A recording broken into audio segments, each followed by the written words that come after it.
नञ्जस्य शलाकया चक्षुरुन्मीलितं येन तस्मै श्री नमः। भीष्टं स्थापितं येन भूतले स्वयं रूपा कदा मह्यं ददाति स्वपदान्तिकं। वन्देऽहं श्रीगुरो श्रीयुत्पत्कमलं श्रीगुरून् वैष्णवांश्च श्रीरूपं साग्रजातं सहगण रघुनाथविन्तं तं सजीवं सावद्वैतं सावधूतं परिजन सहितं कृष्ण चैतन्य देवं श्री राधा कृष्ण पादान् सहगण ललिता श्री विशाखान्वितांश्च हे कृष्ण करुणा सिंधु दीन बंधु जगतपते गोपेश गोपिका कांत राधा कांत नमोस्तुते। तप्त कांचन गौरांगी राधे वृंदावनेश्वरी वृषभानुसुते देवी प्रणमामि हरिप्रिये। वाञ्छाकल्पतरुभ्यश्च कृपा सिन्धुभ्य एव च पतितानां पावनेभ्यो वैष्णवेभ्यो नमो नमः। जय श्री कृष्ण चैतन्य प्रभु नित्यानंदा श्री अद्वैत गदाधर शिवाचादि गौर भक्त वृंद। हरे कृष्ण कृष्ण कृष्ण हरे हरे हरे राम राम राम हरे हरे। ओम नमो भगवते वासुदेवाय। ओम नमो भगवते ओम नमो भगवते वासुदेवाय। वासुदेवाय। ओम नमो भगवते वासुदेवाय। ओम नमो भगवते वासुदेवाय। ओम नमो भगवते वासुदेवाय। ओम नमो भगवते वासुदेवाय। नारायणं नमस्कृत्यं नारायणं नमस्कृत्यं नरं चैव नरोत्तमं नरं चैव नरोत्तमं देवी सरस्वती व्यासं देवीं सरस्वती सरस्वतीं व्यासं व्यासं ततो जयमुदीरयेत्। ततो जयमुदीरयेत्। प्रायेष्टभद्रेषु नष्टप्रायेषु नित्यं भागवत सेवया नित्यं भागवत सेवया भगवती उत्तम श्लोके भगवते श्लोके भक्तिर्भवति नैष्ठिकी भक्तिर्भवति कृष्णाय वासुदेवाय कृष्णाय वासुदेवाय देवकी नंदनाय च देवकी नंदनाय च गोपकुमाराय नन्दगोपकुमाराय गोविन्दाय नमो नमः। गोविन्दाय नमो नमः। मूकं करोति वाचालं मूकं करोति वाचालं लङ्घयते गिरिं पाङ्गुलङ्घयते गिरिं यत्कृपातमहं वन्दे यत्कृपातमहं वन्दे परमानन्द माधवम्। परमानन्दमाधवम्। हरे कृष्णा। हरे कृष्णा सभी माता जी को दंडवत प्रणाम। हरे कृष्णा प्रभु जी दंडवत प्रणाम। हरे कृष्ण माता जी दंडवत प्रणाम। हरे प्रभु जी कृष्णा को माता दंडवत जी प्रणाम। दंडवत प्रणाम। हरे कृष्णा प्रभु जी सभी को दंडवत प्रणाम। हरे कृष्णा माता जी दंडवत प्रणाम। हरे कृष्ण माता जी दंडवत प्रणाम। हरे कृष्णा माता जी दंडवत प्रणाम माता जी। Hare Krishna. Thank you so much Archana Dwivedi माता जी, आज का जप और आज का प्रेयर्स करने के लिए आपका बहुत बहुत धन्यवाद। और सभी भक्तों का हार्दिक अभिनंदन है आज के इस्कॉन अयोध्या के प्रातःकालीन जप सत्र में। हरे कृष्णा। हरे कृष्णा माता जी दंडवत प्रणाम। सभी को दंडवत प्रणाम। यस, हरे कृष्णा सभी को। अभी समय हो गया है प्रभुपाद जी के कोट का। आज हम लोग देखते हैं प्रभुपाद जी हमें क्या संदेश दे रहे हैं। तो आज है 8 जनवरी और प्रभुपाद जी कहते हैं, सेवानिवृत्त होने का अर्थ रोगग्रस्त गतिविधियों से मुक्त होकर स्वयं को स्वस्थ कार्यों में संलग्न करना है। वह कृष्ण भक्ति है। लॉस एंजलिस 8 जनवरी 1969। तो आज ही के दिन प्रभुपाद जी 1969 में लॉस एंजलिस में गीता का प्रवचन दे रहे थे। और उसी में बताते हैं कि जो रिटायरमेंट है, रिटायरमेंट क्या है, सेवानिवृत्ति जो है वो अपने रोगग्रस्त गतिविधियां प्रभुपाद जी का तात्पर्य है कि हम क्या करते रहते हैं। हम अपने अपनी इच्छाओं के लिए या अपने कुटुंबियों की इच्छाओं के लिए कार्य करते जाते, जैसे प्रभुपाद जी 7वें अध्याय में बताते हैं कि जो श्रम करते हैं, जो बहुत अधिक श्रम करते हैं, वो क्या है, वो गधे के समान है। जैसे गधा वो ढोता रहता है बोझ, है ना। और वो सिर्फ उसको लगता है कि हरी घास जो है ना उसका मालिक उसे देता है, और जब तक वो ये काम नहीं करेगा, श्रम नहीं करेगा, उसे नहीं मिलेगा, है ना। तो वो उस हरी घास के लिए ये कार्य करता रहता है, और उसे नहीं पता कि अगर वो उधर वन की तरफ जाएगा तो उसको वहां हरी घास मिलेगी ही मिलेगी, फ्री में मिलेगी, है ना। तो उसी तरह से हम क्या है, हम भी यही कर रहे हैं कि अपने जीवन में इतना अधिक श्रम कर रहे हैं। कोई मतलब जैसे जॉब कर रहे हैं, जॉब के बाद कई लोग जो है ओवर टाइम भी करते हैं, और बिल्कुल सब कुछ नेग्लेक्ट कर देते हैं। भक्ति तो बहुत दूर की बात होती है ना। तो प्रभुपाद कहते हैं कि जब सेवानिवृत्त हो जाए तो अपने रोगग्रस्त जीवन से भी निवृत्ति ले लें, और किसमें लग जाएं, जो स्वस्थ कार्य है उसमें लग जाएं, जो हमारा नैसर्गिक स्वभाव है ना। हमारा नैसर्गिक स्वभाव क्या है, सेवा करना, भक्ति करना। तो अगर हम उसमें लग जाते भगवान की सेवा में और ये भक्ति में, तो ये क्या है, इसे माना गया है स्वस्थ कार्य। कहा जाता है कि जो आध्यात्मिक जो कार्य करते हैं ना, तो उसमें हमारी जो सांसें है, जो आयु है, वो क्षीण नहीं होती। और बाकी जो इसमें जो भौतिक कार्य है, इसमें हमारी आयु क्षीण होती रहती है, पल पल तिल तिल घटती रहती है। तो हमें कृष्ण भक्ति, जो कृष्ण भावनामृत एक ऐसा विज्ञान है कि जिसके तहत हम अगर कार्य करें, अपने जीवन शैली उसी के अनुरूप बनाए, तो क्या होगा कि हमारा जीवन, हमारा मन, हमारा शरीर सब स्वस्थ होगा। और ये जो हमारी जो कहते हैं ना कि कंडीशनिंग हो रखी है, जो हम ये बद्ध जीवन जी रहे हैं, ये क्या है, ये रोगग्रस्त जीवन है ना।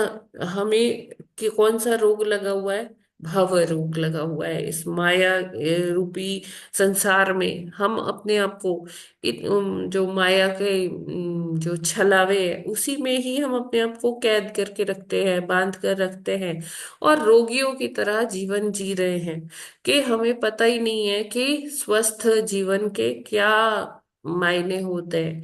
तो हम अगर अपने आप को भगवान के कार्यों में, भगवान की भक्ति में संलग्न कर लेंगे, तो क्या होगा कि हम स्वस्थ जीवन व्यतीत कर सकते हैं। स्वस्थ इन द सेंस कि जो हम जिस लिए बने हैं, हम अपने जीवन के उद्देश्य की पूर्ति कर सकते हैं, उसी को स्वस्थ जीवन कहा जाएगा।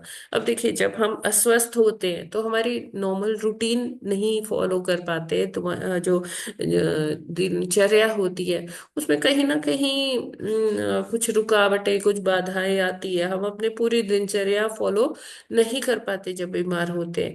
और उसी हिसाब से हम ना तो अपने शरीर की टेक केयर कर पाते हैं, किसी की हमें सहायता चाहिए होती है। तो उसी तरह से अगर हम देखें कि ये जो जब हम भौतिक कार्यों में संलग्न रहते हैं, तो वैसे ही कंडीशन होती है कि जो हमारी आत्मा की जो डाइट है, जो खुराक है आत्मा की, हम उसे प्रोवाइड नहीं कर पाते, और आत्मा अंदर ही अंदर वो उड़ती रहती है। वो बिना अपनी खुराक के आत्मा जो है वो संकुचित रहती है, उसमें चीयरफुलनेस नहीं रहती। तो जब हम आत्मा को पूरी डाइट देते हैं तभी वो ठीक तरह से कार्य कर सकती है। तो हम जो है तभी हमारा बाह्य भी तभी अच्छा होगा जब हम इंटरनली अच्छे होंगे, है ना। तो हम जब अपने को वो डाइट ही नहीं दे रहे, हम सोच रहे शरीर को सब दे रहे हैं तो ठीक है, सब अच्छा है, कितने न्यूट्रिएंट्स, कितने सप्लीमेंट्स, कितने अलग अलग किस्म के प्रोटीन्स, चाहे हम जो भी पी लें, कैसा भी शेक पी लें, लेकिन हम अपने बॉडी मास को तो बढ़ा सकते हैं, घटा सकते हैं, लेकिन जो आत्मा है, जो हम स्वयं हैं, हम उसको पोषित करना कहीं ना कहीं भूल जाते हैं। उसको जब तक हम पोषित नहीं करेंगे, बाहर से हम जितना भी वर्कआउट्स कर ले, जितना भी अच्छा रिच डाइट ले ले, तब तक हम सुखी नहीं होंगे। असली सुख कहाँ है? जब हम अपने आप को, स्वयं को पोषित करते हैं। लेकिन हम स्वयं किसे मानने लगे हैं? अपने शरीर को। ये ज्ञान के अभाव में हम अपने शरीर को ही स्वयं मानने लग गए हैं, है ना। लेकिन हम जो हैं, वो हमारा जो मूल अस्तित्व है, वो अंदर है, वो आत्मा है ना। और ये शरीर नहीं है। तो ऐसा नहीं है कि हमें शरीर का ध्यान नहीं देना है, यस, हमें शरीर का भी ध्यान देना है, तभी हम भक्ति भी कर पाएंगे। लेकिन शरीर के साथ साथ हमें आत्मा का भी पोषण करना है। आत्मा का पोषण करने का तरीका क्या है? भगवत भक्ति। भगवान का जो ये ग्रंथ है, गीता, भागवत आदि ग्रंथ ग्रंथ हम पढ़ें, है ना। भगवान के पवित्र नामों का जप करें। हरे कृष्ण कृष्ण कृष्ण हरे हरे, हरे राम राम राम हरे हरे। तो इस तरह से हम अपने को पोषित कर सकते हैं। उसी को प्रभुपाद जी यहाँ एक्सप्लेन कर रहे हैं कि सेवानिवृत्ति होने का अर्थ है रोगग्रस्त गतिविधियों से मुक्त होकर स्वयं को स्वस्थ कार्यों में संलग्न करना। तो स्वस्थ कार्य क्या है? यही है जो भी हमने डिस्कस किए, कि हमें गीता, भागवत आदि ग्रंथों का श्रवण करना चाहिए या उनसे अध्ययन करना चाहिए। अपना जीवन जो है कृष्ण भावनामृत से परिपूर्ण बनाना चाहिए। और रोगग्रस्त जीवन से हमें सेवानिवृत्ति जल्द से जल्द ले लेनी चाहिए। हरे कृष्णा। जगत गुरु श्रील प्रभुपाद की जय। जय। आई होप ये क्लियर है सभी को। जी माता जी। जी माता जी। जी माता देहात्म बुद्धि से छुटकारा पाने का यही रास्ता है। हाँ, तो today we have to start from 17th shloka ना। जी माता जी, 17वां श्लोक। कल हमने 16 नंबर श्लोक तक किया था, जिसमें हमने जी पढ़ा कि कैसे ब्रह्मांड जो है बनता है और कैसे उसकी सृष्टि होती है। तो आज हमें 17 नंबर श्लोक से स्टार्ट करना है। कल वाले में कोई डाउट तो नहीं है? वो हम ले सकते हैं पहले, अगर कुछ उसमें कोई डाउट्स हैं तो। श्लोक संख्या 16 तक। हरे कृष्णा। फिर आगे बढ़ते हैं।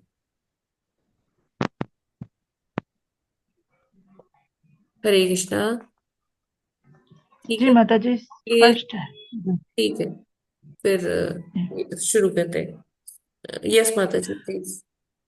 17वां श्लोक।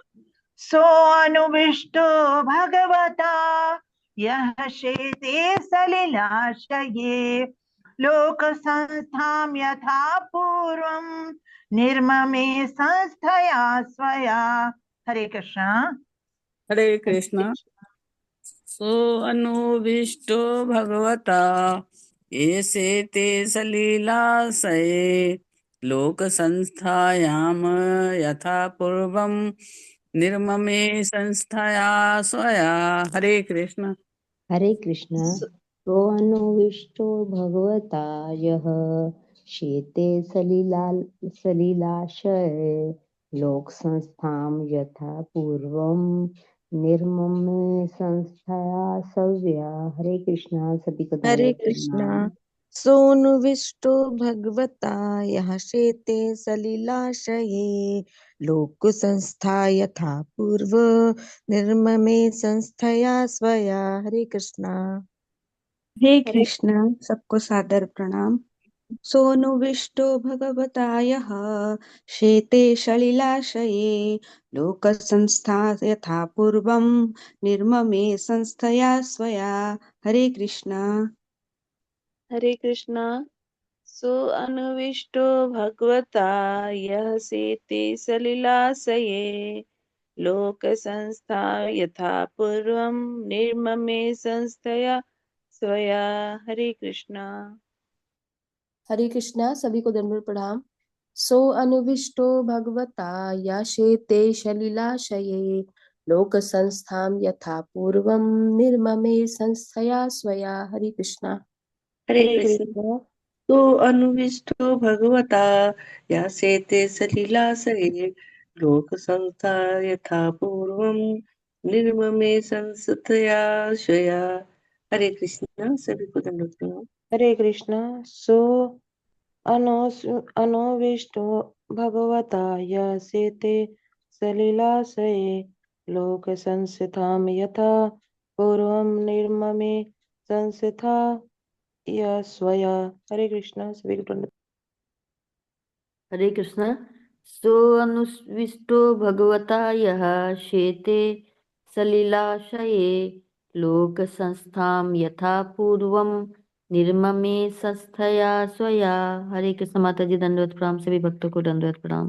हरे कृष्ण। सो अनुष्ठाविस्ता भगवते यः शेते सलिलाशया लोक संस्था यथा पूर्वम निर्ममे संस्थाया स्वया। हरे कृष्ण। हरे कृष्ण। सोन्विष्टो हरे कृष्ण। भगवता यस्यते सलिलाशये सुपर्यशिष्टाब्धि सलिले निर्ममे अंडकोशो निरात्मक हरे साग्रम कृष्ण। वे वर्ष सहस्त्र मन्व वात्सीत नीश्वर। हरे कृष्ण। हरे कृष्णा। सो अनुविष्टे भगवता यसेते सलिलासये लोक संस्था यथा पूर्वम निर्ममे संस्थाया स्वया। हरे हरे कृष्ण। कृष्णा। हरे कृष्णा। सो सो अनुविष्टो भगवता ये सेते सलीलायसे लोक संस्थाम यथा पूर्वम निर्ममे संस्थया सव्या। हरे कृष्णा। प्रणाम।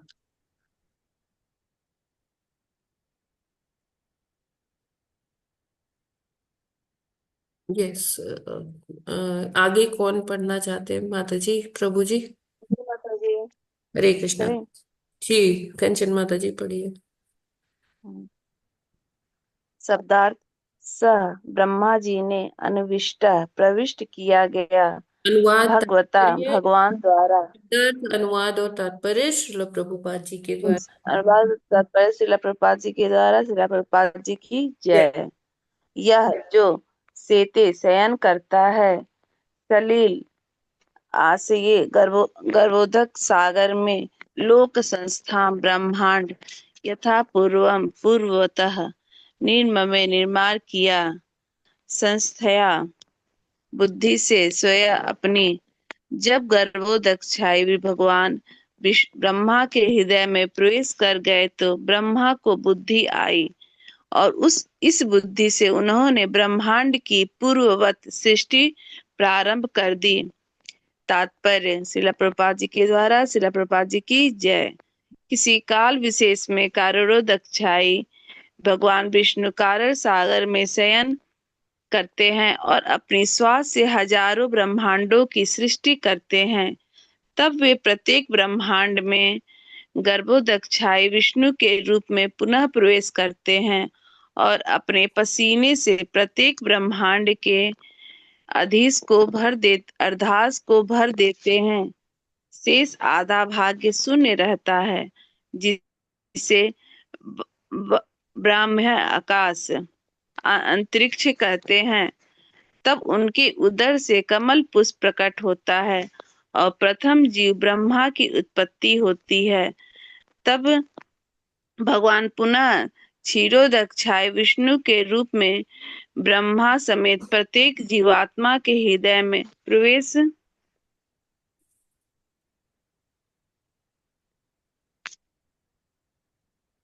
करते हैं। ब्रह्मा प्रथम जीव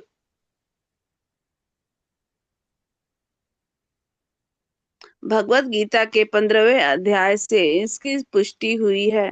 भगवान कहते हैं, मैं सबों के हृदय में स्थित हूँ और मुझी से स्मृति तथा विस्मृति संभव है।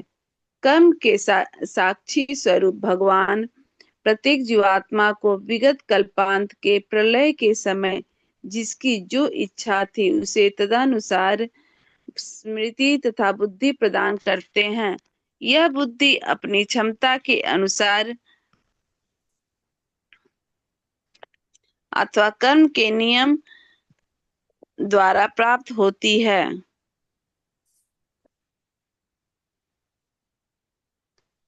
ब्रह्मा प्रथम जीवात्मा है और श्री भगवान ने उन्हें रजोगुण का अधिकारी बनाया, अतः उन्हें आवश्यक बुद्धि प्रदान की गई जो इतनी व्यापक तथा शक्तिशाली है, जिससे वे श्री भगवान के नियंत्रण से लगभग स्वतंत्र हो गए। जिस प्रकार उच्च पद वाला मैनेजर किसी संस्थान के मालिक के ही समान स्वतंत्र होता है, उसी प्रकार यहाँ ब्रह्मा को स्वतंत्र बताया गया है, क्योंकि ब्रह्मांड को वश में रखने वाले भगवान के प्रतिनिधि रूप में वे पूर्ण पुरुषोत्तम भगवान के ही समान शक्तिमान तथा स्वतंत्र हैं। भगवान ने ब्रह्मा के भीतर परमात्मा रूप में उन्हें सृजन करने की बुद्धि प्रदान की, अतः प्रत्येक जीवात्मा की बुद्धि उसकी अपनी नहीं होती। यह तो भगवान की कृपा है कि मनुष्य सृष्टि कर सकता है। इसी संसार में ऐसे अनेक वैज्ञानिक तथा महान कार्य करता है जिनमें अद्भुत सृजन शक्ति है, किंतु वे परमेश्वर के निर्देशन के अनुसार ही सृष्टि करते हैं। कोई वैज्ञानिक भगवान के निर्देशन से अनेक आश्चर्यमय आविष्कार कर सकता है, किंतु उसके वश में न तो यह है कि अपनी बुद्धि से वह भौतिक प्रकृति के कठोर नियमों पर विजय पाले, न ही भगवान से ऐसी बुद्धि प्राप्त कर पाना संभव है, क्योंकि तब भगवान की सर्वोच्चता बाधित होगी। इस श्लोक में कहा गया है कि ब्रह्मा ने ब्रह्मांड की सृष्टि की जैसी यह पहले थी। इसका अर्थ यह हुआ कि उन्होंने उसी नाम तथा रूप वाली प्रत्येक वस्तु की सृष्टि की जैसी कि वे पहले के दृश्य जगत में थी। हरे कृष्णा। हरे कृष्णा। थैंक यू माता जी। तो यहाँ पर प्रभुपाद जी क्या बता रहे हैं, ये श्लोक के माध्यम से पहले मैत्री मुनि उनको बताते हैं विदुर जी को कि जो गर्भोदकशाही भगवान हैं वो ब्रह्मा जी के हृदय में जब तक प्रवेश नहीं करते तब तक ब्रह्मा जी आगे कार्य नहीं कर पाते, क्योंकि हम जानते हैं कि क्रियाशीलता के लिए हमें अंदर परमात्मा की जरूरत है। तो गर्भोदकशाही विष्णु क्या किस रूप में प्रवेश करते हैं हृदय में? वो अपना विस्तार करते हैं और क्षीरोदकशाही भगवान के रूप में हमारे सबके जो जीव हैं उन सबके हृदय में प्रवेश करते हैं, यहाँ तक कि कण कण में भी वो प्रवेश करते हैं। तो यहाँ क्यों लिखा है गर्भोदकशाही विष्णु? क्योंकि देखिए महाविष्णु के विस्तार है गर्भोदकशाही विष्णु और गर्भोदकशाही विष्णु के ही विस्तार है क्षीरोदकशाही विष्णु। तो यहाँ पर इसी संदर्भ में लिखा है। ये नहीं सोचना चाहिए कि हाँ अरे गर्भोदकशाही विष्णु तो गर्भोदक सागर में है, अभी हृदय में कैसे आ गए, क्योंकि विस्तार है। तो ये हम महाविष्णु भी यहाँ लिख सकते हैं, गर्भोदकशाही विष्णु भी लिख सकते हैं, उन्हीं के ही अवतार उन्हीं के ही विस्तार है। ठीक है, तो इसमें कंफ्यूज होने का कोई नहीं है। तो जब भगवान प्रवेश करते हैं ब्रह्मा जी के हृदय में तो ब्रह्मा जी को बुद्धि आती है और इस बुद्धि से उन्होंने ब्रह्मांड की पूर्ववत सृष्टि प्रारंभ कर दी। अभी पूर्ववत का क्या मतलब है कि ये कोई पहली बार तो सृष्टि हो नहीं रही है ना। आदिकाल से इसी तरह से सृष्टि होती जा रही है, जैसे पहले हुई थी वैसे अब भी हो रही है। ठीक है ना। तो उसमें वही सारी चीजें हैं, वही सारे एलिमेंट्स हैं, वही सारे घटक हैं और उन्हीं घटकों को इकट्ठा करके सब सृष्टि की जाती है। तो भगवान सर्ग करते हैं, ब्रह्मा जी विसर्ग करते हैं। तो भगवान ब्रह्मा जी को वो बुद्धि प्रदान करते हैं। देखिए हमारे जीवन में भी ऐसे ही चलता है कि हमें लगता है कि मेरा परिवार ना मुझसे आया है। मैंने बच्चों को जन्म दिया, मैंने ऐसा किया, मैं उनका पोषण कर रही हूँ, इतना मैं इतना श्रम करके इतनी बुद्धि लगा के उनके लिए सारा भोजन वगैरह इस तरह से बनाती हूँ कि उनके शरीर को ताकत मिले, पुष्ट हो उनका शरीर, स्वस्थ रहे बच्चे, है ना। तो हमें लगता है कि हम सारा जो है हम करता धरता है, हम कर रहे हैं, इसीलिए बच्चे जो हैं वो बढ़ रहे हैं, उनको पोषण मिल रहा है, स्वस्थ है, तो हमारी वजह से है।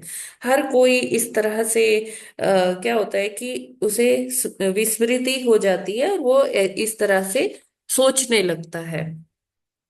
तो और हर लेवल पे ऐसे होता है। ब्रह्मा जी को लगता है कि अच्छा मैंने कितनी सुंदर सृष्टि कर दी है।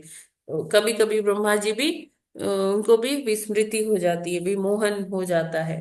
ठीक है, फिर ऐसे देवी देवता का भी सोचते हैं कि उन्होंने ये सारा जो कार्यकलाप चल रहा है ये उनकी वजह से चल रहा है। तो इसी तरह से ऐसे ये भौतिक जगत में भी ये सोच आती है। हमें लगता है कि हाँ, अपने परिवार के या कोई अधिकारी है तो उसको लगता है कि मेरी वजह से ये सब हो रहा है ना। तो जैसे मान लीजिए एक कंपनी है, तो कंपनी में एक जो कंपनी का मालिक है उसने एक मैनेजर की नियुक्ति की। तो मैनेजर को उसने कुछ पावर्स दे रखी हैं। तो मैनेजर को लगता है कि अरे वो ही सब करता धरता है कंपनी का।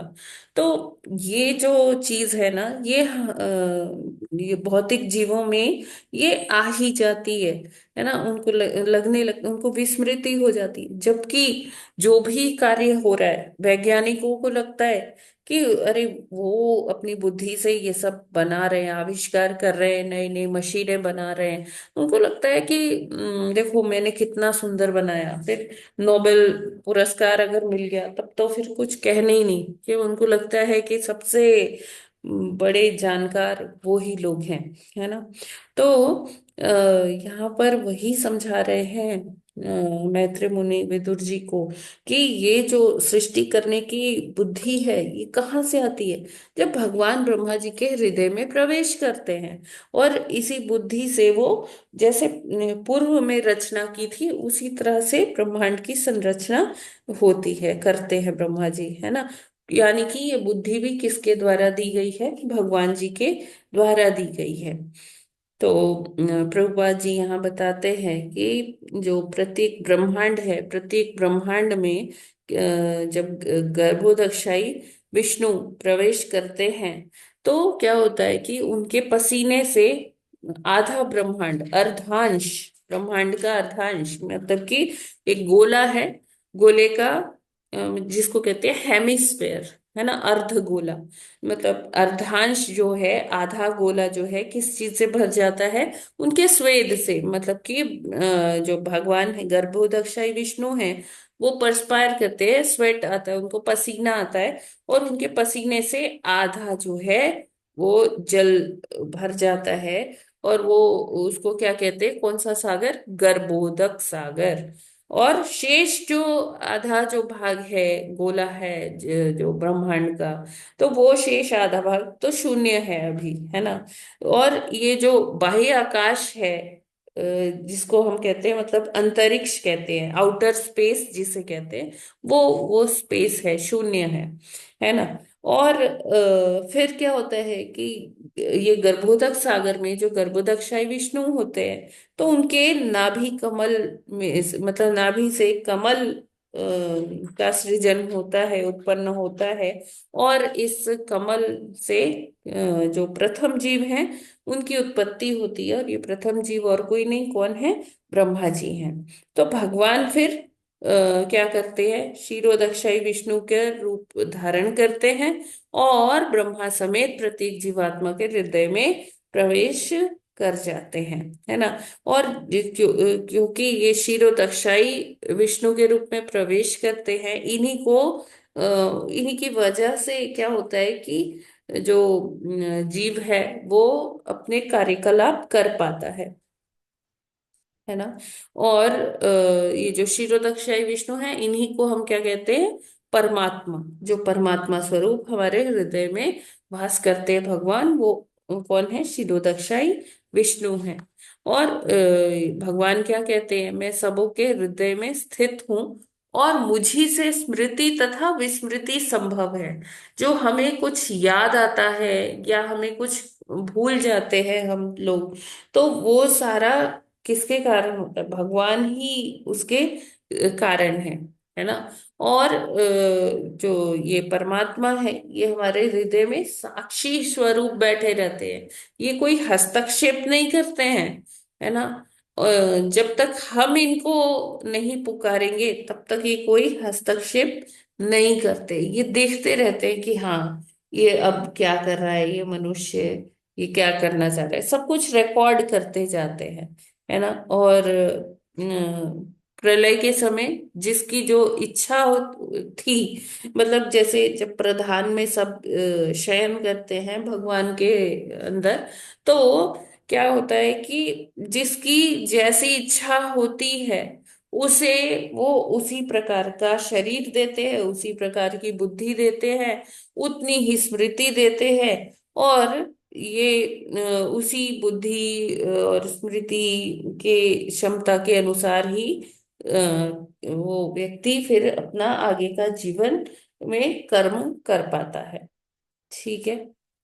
तो ये जो अब जैसे इसको ऐसे समझ लीजिए, जैसे कि माँ गर्भ धारण करती है ना, तो शिशु को वो अपने शरीर में रखती, उसी तरह से भगवान क्या है, भगवान भी हिरण्य गर्भ है। हमने ये टर्म कल थोड़ा सा डिस्कस किया था कि भगवान भी सबको सबके जो सूक्ष्म शरीर है, मन बुद्धि अहंकार है, इच्छाएं हैं, तन्मात्राएं हैं, इंद्रियां हैं, वो सबको अपने अंदर रखते हैं।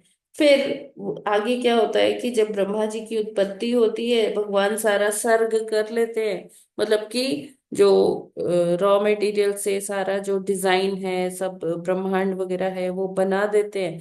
उसके बाद ये प्रधान को एक्टिवेट करके महातत्व के रूप में ब्रह्मा जी को दे देते हैं कि आप अब आगे सृष्टि करिए, है ना।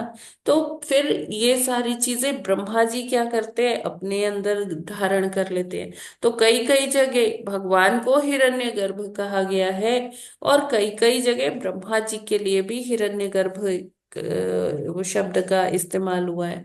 और कई कई जगह ये जो कमल का फूल है ना, जो कल हमने पढ़ा था कि गोल्डन कलर का कमल का फूल है, जो लगता है कि जिसमें हजारों सूर्य दीप्तिमान हो रहे हैं, है ना।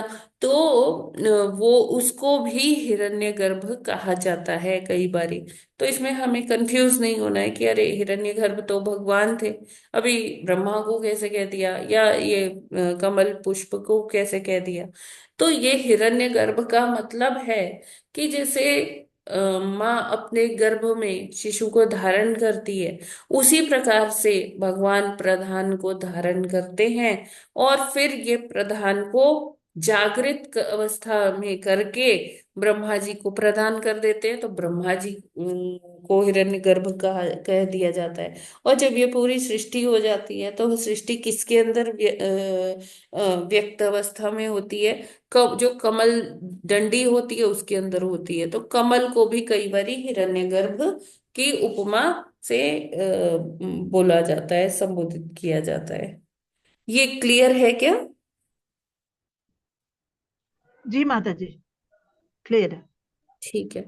तो तो ब्रह्मा जी को कभी कभी ये लगने लगता है कि अरे वो तो स्वतंत्र है। जैसे कल के एक श्लोक में हमने पढ़ा था, स्वराट। स्वराट लिखा था, जी हाँ, कि जी जी जी। वैसे स्वराट जो टर्म है वो कॉइन की गई है भगवान के लिए।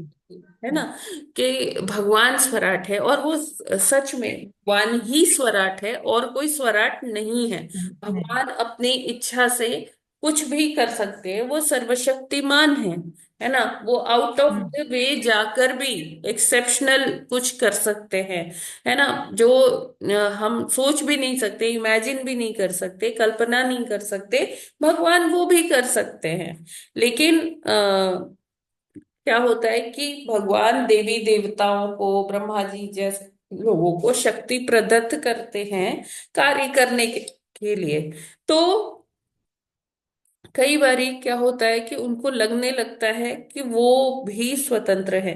हाँ, आंशिक स्वतंत्रता देखिए जीव को भगवान ने दी है, मिली हुई है, हमको भी आंशिक स्वतंत्रता मिली हुई है ना। तो हम ये कई बार समझने लगते हैं कि अच्छा ठीक है, हम स्वतंत्र हैं, हम कुछ भी कर सकते हैं। लेकिन ये जो है ये पूरी तरह से ये कथन सही नहीं है। हम पूर्ण स्वतंत्र नहीं है, आंशिक रूप से स्वतंत्र हैं, है ना। तो हमें ऐसी धारणा नहीं बनानी चाहिए, भगवान के ऊपर ही आश्रित रहकर कार्य करना चाहिए, क्योंकि भगवान ने ही हमें अपनी इच्छा से वो स्वतंत्रता प्रदान की है। और उस स्वतंत्रता का हमें कहीं भी दुरुपयोग नहीं करना चाहिए, है ना, क्योंकि दुरुपयोग करेंगे फिर वही क्या है, हम वही जीवन मृत्यु के चक्र में फंसते जाएंगे, उसी तरह के कर्म होते जाएंगे। लेकिन जब हम भगवान पर आश्रित होंगे तो हमें पता रहेगा कि हाँ, ये जो भी कुछ है सब भगवान का है, और भगवान की ही इच्छा से हम जो भी कर पा रहे हैं वो उन्हीं की दी हुई बुद्धि के कारण कर पा रहे हैं, है ना। तो हमें हमेशा याद रखना है कि सारा कुछ जो है भगवान का ही है, असली भोक्ताराम कौन है, भगवान ही है ना। हम बस क्या है कि हमें आंशिक स्वतंत्रता मिली हुई है, क्योंकि भगवान क्षीरोदक्षाई विष्णु के रूप में क्या परमात्मा स्वरूप हमारे अंदर ही है, विद्यमान है। और वो ये सारी चीजें रिकॉर्ड करते रहते हैं, साक्षी बने रहते हैं कि हम क्या कर रहे हैं। हमारे पास ऑप्शन होता है ना, भगवान ने जो हमको स्वतंत्रता दी है, तो उसमें हमारे पास ऑप्शन होता है कि हम धर्म युक्त कार्य करें या धर्म से विमुख होके कार्य करें। तो भगवान ये सब रिकॉर्ड करते रहते हैं कि ये जो जीव है ना, ये किस तरीके का कार्य कर रहा है, कैसे, इसकी क्या इच्छाएं हैं। तो वो इन्हीं इच्छाओं के अनुरूप फिर हमें अगला शरीर मिलता है, और उसमें फिर वो संस्कार डाले जाते हैं जिससे कि हमारी इच्छा की पूर्ति होती रहे। ठीक है, ये क्लियर है। हरे जी कृष्ण। माता जी, बहुत अच्छा। हरे कृष्ण माता जी, यहाँ स्ट्रेस दिया गया है कि इच्छा के अनुरूप ही भगवान जो है फिर जन्म देते हैं प्रकृति के हाँ एंड पर। तो जी। यहाँ स्वभाव और कर्म पर आपने स्ट्रेस नहीं दिया, क्योंकि सिर्फ इच्छा ही होगी, कर्म जो है इतने अच्छे नहीं होंगे जैसी कि इच्छा है, नहीं नहीं नहीं, स्वभाव ऐसा नहीं। वो कर्म उसी तरह से बनते हैं प्रभु जी, इच्छा तभी डेवलप होती है।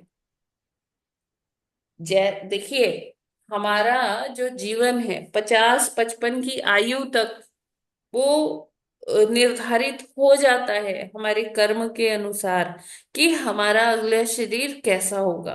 और जो जैसा हम कर्म करते उसी तरह की तो इच्छा होती है, वरना हम ऐसा कर्म ही ना करें। ठीक है ना, बहुत कुछ जो हमारी इच्छाएं होती हैं उसी के अनुरूप तो हम कर्म करते हैं ना प्रभु जी, कि अच्छा उससे माता ज्यादा डाइजेस्ट नहीं हो रही ये बात, कि जैसा कर्म करेंगे वैसी इंसान जैसा कर्म करता है, जो कम कर्म करने वाले हैं इच्छाएं तो वो ज्यादा भी करते हैं और हाँ, उससे कई गुना तो बढ़कर वही भी तो करते कह हैं। रही हूँ कि कर्म हमारा उसी पर निर्धारित है, जैसी हमारी इच्छा होगी ना। अब जैसे किसी की इच्छा है कि मेरा बहुत किले जैसा महल हो, तो वो उस तरह का कर्म करेगा, उसको मतलब वो ओवर टाइम भी कर लेगा, उसको कहीं से अगर चोरी भी करनी पड़े तो वो चोरी भी कर लेता है कई बारी, है ना। किसी भी तरह से वो चोरी हो सकती है, वो भ्रष्टाचार के तहत वो घूस लेके कर सकता है, कैसे भी कर सकता है। वो उसका कर्म वैसा ही बनता जाएगा जैसे उसकी इच्छा है। और स्वभाव माता जी, देखिए, स्वभाव पे डिपेंड नहीं करेगा? स्वभाव पे बिल्कुल डिपेंड करेगा। अब जिसका जैसा स्वभाव होता है वो वैसा ही कर्म करता है, वैसी ही उसकी इच्छा है। ये सब इंटरकनेक्टेड है प्रभु जी। हाँ माता जी। ठीक है ना। ऐसा नहीं होगा कि मेरी इच्छा कुछ भी नहीं है लेकिन मैं फिर भी कर्म करती जा रही हूं। ऐसा होगा क्या कभी? कोई इच्छा शून्य है लेकिन वो अलग अलग तरह के कर्म करता जा रहा है, ऐसा क्या संभव है? नहीं। नहीं है ना। अब देखिए, कोई आध्यात्मिक व्यक्ति है तो उसकी इच्छा है भगवत धाम जाने की, भगवान के दर्शन प्राप्त करने की। तो उसका जो कर्म होगा वो उसके अनुरूप होगा कि नहीं होगा? वो जप हाँ करेगा, माता जी होगा। वो ग्रंथ का अध्ययन करेगा, राइट? हाँ माता जी। तो हाँ कर्म। माता जी, इसको और समझना भी पड़ेगा, आपने बताया हाँ, तो सही। हाँ। ठीक है। ये क्लियर हाँ। है प्रभु जी? हाँ माता जी, कुछ क्लियर है, कुछ इसको हाँ समझेंगे जो आपने बताया ना, आपने भी। जी। तो ये जो अरे कर्म होते हैं हमारी इच्छा के अनुरूप होते हैं। इच्छाएं कैसी होती है? जैसा हमारा स्वभाव होता है उसी के अनुरूप इच्छा होती है। ठीक है, आगे जी चलते हैं। माता जी। ठीक है माता जी। यस, राजेश्री माता जी, आप कुछ कह रहे हैं? जी माता जी, जैसे हम इच्छाएं करते हैं ना, फिर विचार भी तो वैसे ही डेवलप होते हाँ, जाते हैं वो और भी। वैसे ही फिर काम काम होते जाते हैं। जी। एक्शन। हाँ, जी। एक्शन कोई वही करता है ना जैसी उसकी इच्छा। बिल्कुल बिल्कुल। इच्छा होती है, बिल्कुल। जी जी sir, ये हाँ एकदम माता जी, क्लियर है। आ रहा है समझ में, और देखिए। जी। ठीक है, माता किसी। जी, अगला पूरा नहीं हो पाएगा, बहुत बड़ा है, बहुत ही ज्यादा बड़ा है, बहुत ही ज्यादा बड़ा है वो तो। कोई नहीं, एक बार ट्राई करते हैं, नहीं होगा तो फिर कल रिपीट भी कर लेंगे, अभी टाइम है थोड़ा। जी। यस। 18वां श्लोक। ससर्ज छायया विद्याम् पंचपर्ण परमाणमग्रतः तामिस्त्रमन्धतामिस्त्रम् तमो मोहो महातमः। हरे कृष्णा। हरे कृष्णा। ससर्ज छायाया विद्यां पंच परवानमग्रतः तामिस्त्रमन्धा मंधतामिस्त्रं तमो मोहो महात्मा। हरे कृष्ण। हरे कृष्ण। ससर्ज चषाया विद्या पंच पर्वाणमर्गतः तामेस्त्रमन्ध तामेस्त्रं तमो मोहो महात्मः। हरे कृष्ण। यस, कौन हरे पढ़ना कृष्णा। चाहते हैं? अभी आज इतना ही, अभी 3 बार ही पढ़ते हैं, बाकी फिर हम लोग बाद में पढ़ेंगे। आ, जी माता जी। है ना? कौन पढ़ना चाहता जी है? माता जी, बहुत बड़ा 2 पेज। कोई बात अरे नहीं माता, माता जी, देख रही हूँ मैं भी। कोई बात नहीं, हम पढ़ते पढ़े हैं। माता जी। हाँ, पढ़िए। मैं पढ़ लूँ माता जी? आप मंजू पढ़े। माता जी पढ़ रहे हैं प्रभु जी। आपने पढ़ा था कल हाँ। परसों। ठीक है, हाँ पढ़िए। माता जी। शब्दार्थ अनुवाद एवं तात्पर्य श्रील प्रभुपाद जी के द्वारा श्रील प्रभुपाद की जय।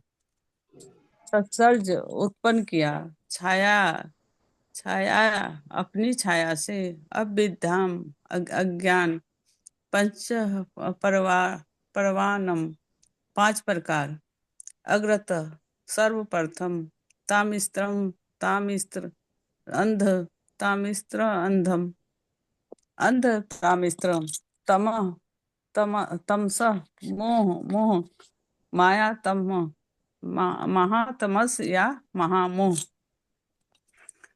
ब्रह्मा ने सबसे पहले अपनी छाया से बद्ध जीवों के अज्ञान के आवरण उत्पन्न किए। इनकी संख्या 5 है और ये तामिस्त्र, अंध तामिस्त्र, तमस, मोह तथा महामोह कहलाते हैं। हाँ, ठीक है माता जी।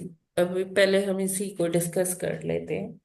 कि यहाँ पर क्या हो रहा है कि अब आगे सृष्टि कैसे होगी। अब ब्रह्मा जी को बुद्धि दे दी भगवान ने, है ना। और बुद्धि के बाद देने के बाद सबसे पहले जो सृष्टि होती है ना, तो ब्रह्मा जी वो सृष्टि कैसे करते हैं। कई बार क्या होता है कि कोई, अब ये कौन से ब्रह्मा की बात हो रही है, किस कल्प की बात हो रही है ना, ये हमें नहीं पता। लेकिन मतलब ये सारा कुछ ऐसे ही मतलब लिखा जाता है ना, कि सारी चीजें इन्वॉल्व भी हो जाए, हमें पता भी चल जाए। लेकिन हर कल्प में मतलब ऐसा ही होगा, ये निश्चित नहीं है। लेकिन हाँ, यहाँ पर ये जो बताया गया है कि सबसे पहले जो सृष्टि होती है, ब्रह्मा ने सबसे पहले अपनी छाया से बद्ध जीवों के अज्ञान के आवरण को उत्पन्न किया। ये जो अज्ञान की सृष्टि, अब क्योंकि अज्ञान नहीं होगा, ये समझिए कि अगर अज्ञान नहीं होगा तो फिर सब भगवत प्राप्ति के ओर ही उन्मुख हो जाएंगे ना, जी है ना।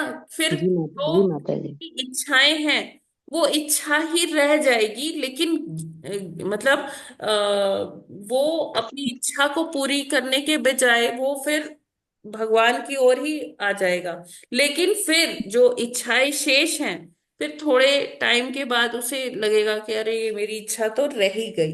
तो सबकी इच्छा पूर्ण हो, इसलिए क्या होता है कि पहले अज्ञान का आवरण तैयार कर दिया जाता है। अज्ञान रूपी कोश जो है वो तैयार होता है कि जिससे जीव अपनी इच्छा को पूरा कर ले, है ना। बाद में कहीं थोड़ा सा लेश मात्र भी ये ना रह जाए, अरे मेरी इच्छा रह गई, भगवान ने मेरे को पूरा ही नहीं करने दिया, भेजा तो था मुझे भौतिक जगत में, लेकिन मैं तो इच्छा पूरी ही नहीं कर पाया।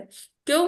क्योंकि ज्ञान मिल गया, तो ज्ञान से फिर वो भगवत धाम आ गए, है ना। लेकिन इच्छा अगर शेष रह गई तो वो भगवत धाम तो जा ही नहीं सकता है, वो बीच में लटका रहेगा, है ना। तो इसलिए सबसे पहले क्या होता है, ब्रह्मा जी क्या क्रिएट करते हैं, अज्ञान का आवरण क्रिएट करते हैं। तो अज्ञान के आवरण ये 5 प्रकार के हैं, है ना। ये हमने पहले भी डिस्कस किया हुआ है, अगर आपको याद होगा। तामिश्र सृष्टि जो हमने पढ़ा था कि ये भगवान जब बुद्धि देते हैं तो ब्रह्मा जी अपने पीठ से या अपने नितंबों से ये सृष्टि किए थे, है ना। क्योंकि ब्रह्मा जी के बैक साइड से ये सृष्टि हुई, और ये अज्ञान कहा गया, है ना, या अविद्या जिसे कहते हैं। तो सबसे पहला जो टाइप है दैट इज तामिश्र। तामिश्र जो आवरण है, तो वो क्या है, तामिश्र का जो है ये, कि इसमें जो लोग होते हैं ना, तामिश्र सृष्टि, क्रोध। तो वो सृष्टि क्या है, भोग से परिपूर्ण है। व्यक्ति भोग में ही पड़ा रहता है, और अगर उसके भोग में कुछ अड़चने आती है, कुछ बाधाएं आती हैं, तो ऐसा व्यक्ति मतलब उसकी अपूर्णता के कारण उसको वो क्रोध, बहुत क्रोधी होता है, अत्यधिक क्रोध आता है उसे, है ना। और वो इतना क्रोधी स्वभाव में वो अपना, जब देखिए जब क्रोध आता है तो क्या होता है, बुद्धि विवेक सब हर लेता है क्रोध, है ना। तो ये तामिश्र सृष्टि है ना। जैसे आसुरी प्रवृत्ति होना, अपने के लिए, अपने भोग के लिए सब कार्य करना। फिर सेकंड जो आता है अंध तामिश्र सृष्टि। अंध तामिश्र सृष्टि के बारे में एक ऋषि हुए थे, चार्वक ऋषि। मतलब वो इसी अंध तामिश्र ही प्रवृत्ति के थे, है ना। तो उन्होंने क्या कहा कि अ, जो ये हमारा जो जन्म होता है और हमारी मृत्यु होती है, इसके बीच में जो जीवन है ये ही सत्य है, और उसके बाद कुछ नहीं होता। बस इसी, ये जो जीवन मिला है इसी में खा लो पी लो, बस मजे कर लो, भोग कर लो, है ना। और जो सेकंड लाइफ है, इसके बाद कोई लाइफ नहीं है, बस जो करना है हमें यही करना है। तो अगर भोग करने के लिए आपको उधार भी मांग के भोग करना पड़े ना, तो आप उधार भी मांग सकते हो, कि कुछ चुरा भी सकते हो कहीं से किसी को मार पीट के, लेकिन भोग करना बहुत जरूरी है। तो ऐसा उन्होंने सिद्धांत दिया, इसको कहते हैं अंधता मिश्र। ठीक है। फिर आता है तीसरा, तामस। तामस किससे बना है? तमोगुण से, है ना। इसमें क्या होता है कि मतलब व्यक्ति घोर तमस में होता है, ज्ञान में होता है, जिसको अपने आत्मा के बारे में पता ही नहीं होता, सिर्फ शरीर के बारे में वो जानते हैं, और शरीर को ही प्रधान, मतलब शरीर को ही सर्वोत्तम चीज मानकर उसी की सेवा करते हैं। शरीर के लिए मतलब अपने कंफर्ट को ऊपर रखते हैं, है ना, शरीर को पोषित करते हैं, है ना। और इनको बिल्कुल भी ज्ञान नहीं होता है कि आत्मा नाम की कोई चीज भी होती है। फिर आता है मोह। मोह क्या है? जो ये अज्ञान है, अज्ञान का जो चौथा आवरण है वो क्या है, चौथा प्रकार है इस आवरण का, वो है मोह। मोह होता है कि वही संभोग में व्यक्ति का अटैचमेंट बहुत रहता है ना, कि मेरे द्वारा ये सृष्टि हो, मैं भी ये सृष्टि कर सकता हूँ। तो इस तरह से वो क्या करते हैं कि जैसे ऐसे लोग ना क्या करते हैं कि जो उनके जन्मदाता हैं, माता पिता हैं, वो जब वयोवृद्ध हो जाते हैं, उनको भी वो ना मार देते हैं, मार के उनको भी, उनका भी भोजन कर लेते हैं, उनको पका के। तो इस तरह के ये जो है मोह है, कि जो कुछ है बस वो अपने स्त्री पुरुष आपस में संभोग करते रहेंगे अपनी भोग के लिए, और यहाँ तक कि अपने माता पिता को भी वो क्या कर देते हैं, मार देते हैं, है ना। तो ऐसे जीव कहाँ हैं? आज भी हैं, प्रभुपाद कहते हैं, अभी अगर हम तात्पर्य पढ़ेंगे तो उसमें आएगा कि ऐसे जीव आज भी हैं, लेकिन हाँ ये हमें नहीं पता कहाँ हैं, किस लोक में हैं। ठीक है। अभी भगवान की कृपा से ऐसा कलयुग तो इधर नहीं आया है ना। हाँ लेकिन ये है कि लोग आजकल माता पिता को तंग करते हैं, है ना। तो उससे हमें बचना चाहिए, है जी ना। माता जी, हाँ। ऐसे आएगा आगे यक्ष राक्षस जी वगैरह। जी जी। महामोह फिर आता है ना। महामोह में क्या होता है कि जैसे जो लोग, जो अभी हमने डिस्कस किया, आज का जो कोट था कि रिटायरमेंट के बाद क्या करना है, तो वैसे ही यहाँ महामोह में है कि वो गधे की भांति श्रम करते रहते हैं, है ना। और वो भगवान से कोई लेना देना नहीं, वो अपने आप को ही करता धरता समझता है, इतना उसको मोह है कि मैं ही, मेरे से ही ये सब कुछ चल रहा है, ये घर मेरे से चल रहा है, ये जिस कंपनी में वो कार्य कर रहा है वो उससे चल रही है ना। मतलब उसको इतना मोह है कि अगर मैं कार्य नहीं करूंगा तो सारी गतिविधियां बंद हो जाएंगी। इवन वो अपनी फैमिली को भी निग्लेक्ट कर देते हैं, फैमिली को भी वो ना टाइम देते, बस क्या करते हैं, वो जिसको कहते हैं ना वर्कोहलिक पर्सन, कि मतलब उसको काम करने का एक जुनून है, सवार है। तो ऐसे व्यक्ति क्या है, वो अपने फैमिली को भी पूरा टाइम नहीं दे पाते हैं। तो ये महामोह है। अब इसका रीजन यही है कि जो अगर ये अज्ञान ना हो तो व्यक्ति अपनी इच्छा पूरी नहीं करेगा। सब कुछ कहाँ से, सृजन कहाँ से हो रहा है? इच्छा से, अहंकार से, है ना। तो ये भगवान इसीलिए ये चांस दे रहे हैं कि ठीक है, इच्छा है तो आप इच्छा पूरी करो। आपके लिए ये संसार बनाया है, या रहकर इच्छा पूरी करो, जब इच्छा शून्य हो जाओ तो आ जाओ। ठीक है ना। हरे कृष्णा। जी माता। जी माता जी, हरे जी कृष्ण। माता जी। तात्पर्य माता जी जी माता जी, हरे जी कृष्ण। स्पष्ट है। जी माता जी ये तो स्पष्ट है। बात सही है कि कहा गया है जब इच्छा तो किसी समय में की होगी किसी जीव ने, तो तब जो है भौतिक जगत में आए, तो यस। इच्छा पूर्ति कर लो तब आ जाओ। हाँ। लेकिन भगवान ने तो कहा है कि लाखों मनुष्य सिद्धि के लिए प्रयासरत होते हैं, कोई वो विरला ही मुझे भगवान को जान पाता है। तो भगवान ने खुद ही इतना इसको टफ कर दिया है कि भगवान ने टफ नहीं अननेसरी किया जी। भगवान अननेसरी जो तो है ये छाया डाली भगवान ब्रह्मा तो जी ने। बैठे हैं, इंतजार कर रहे हैं कि हम कब आएंगे।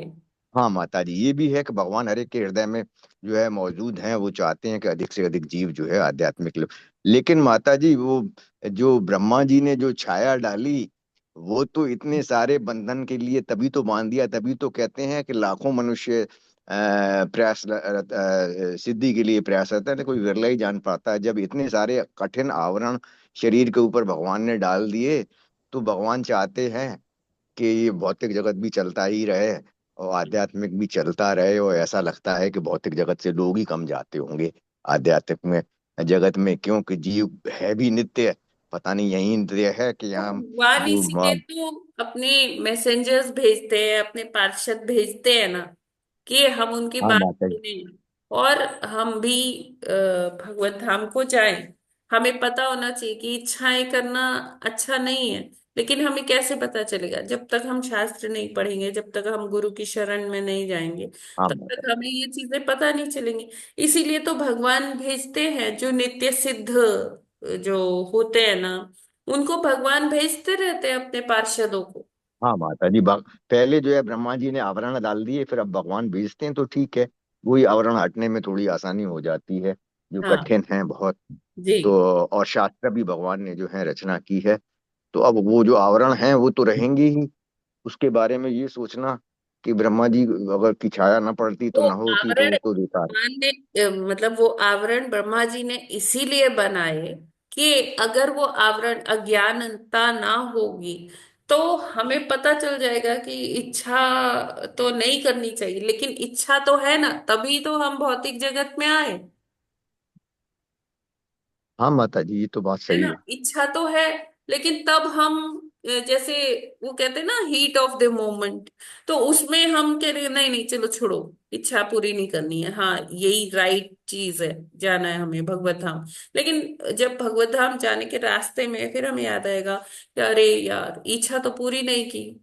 हाँ तो माता जी, वैसे हाँ, जितने हरे भी ये कृष्णा। भगवान निर्विशेषवादी हैं। भगवान कभी शॉर्टकट हमको नहीं लेने देंगे, है ना, कि शॉर्टकट हमारे लिए भी वो हानिकारक होगा।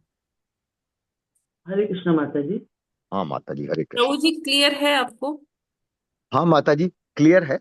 क्लियर यही है कि ये आवरण बड़े टफ हैं, और भक्ति ज्यादा करनी पड़ेगी, क्योंकि ये सारे के सारे जो निर्विशेषवादी हैं और जो भगवान के बराबर मानते हैं और विलय करना चाहते हैं, ये सारे इन्हीं अवगुणों की वजह से तो हैं जो आवरण डाले हैं ब्रह्मा जी ने। जी। हरे कृष्ण माता जी। और लेकिन ठीक है, भक्ति का अब साथ जैसे हम लोगों को मिल गया है और हमें शास्त्रों का साथ मिल गया है, तो आवरण तो रहेंगे ही रहेंगे, लेकिन उनसे पार पाना होगा। हरे कृष्ण माता जी। हरे कृष्णा। तो माता जी। जो तात्पर्य है, ये हम कल पढ़ेंगे, फिर दोबारा से इसका रिवीजन मतलब करेंगे। एक्चुअली इसमें यही चीजें हैं, प्रभुपाद जी ने कैसे समझाया वो हम पढ़ेंगे। यस, मंजुला माता जी बताइए। माता जी एक चीज है, अगर इच्छाएं नहीं होंगी तो संसार में प्रोग्रेस नहीं होगी, डेवलपमेंट नहीं होगा। दोनों चीज बैलेंस करके करना वो कैसा रहेगा? भक्ति भी करिए और अपना इच्छाओं के अनुसार आप अपना डेवलपमेंट करो, प्रोग्रेस करो। नहीं तो इंसान कैसे चुपचाप एक जगह बैठे रहेगा, सिर्फ भक्ति करते रहेगा, तो संसार में कुछ डेवलपमेंट तो कुछ होगा ही नहीं। इस डेवलपमेंट विषय में हमें क्या? क्यों चाहिए? आप ये सोचिए, बताइए डेवलपमेंट क्यों चाहिए हमें? नहीं, अब वो संसार जैसा शुरू में था देखिए से क्या खत्म था, था। क्या था कि पहले यूके की बात है, वहां पर ना कार्स नहीं हुआ करती थी, वहां घोड़ा गाड़ी हुआ करती थी ना, तो उसी घोड़ा गाड़ी से सब चलते थे।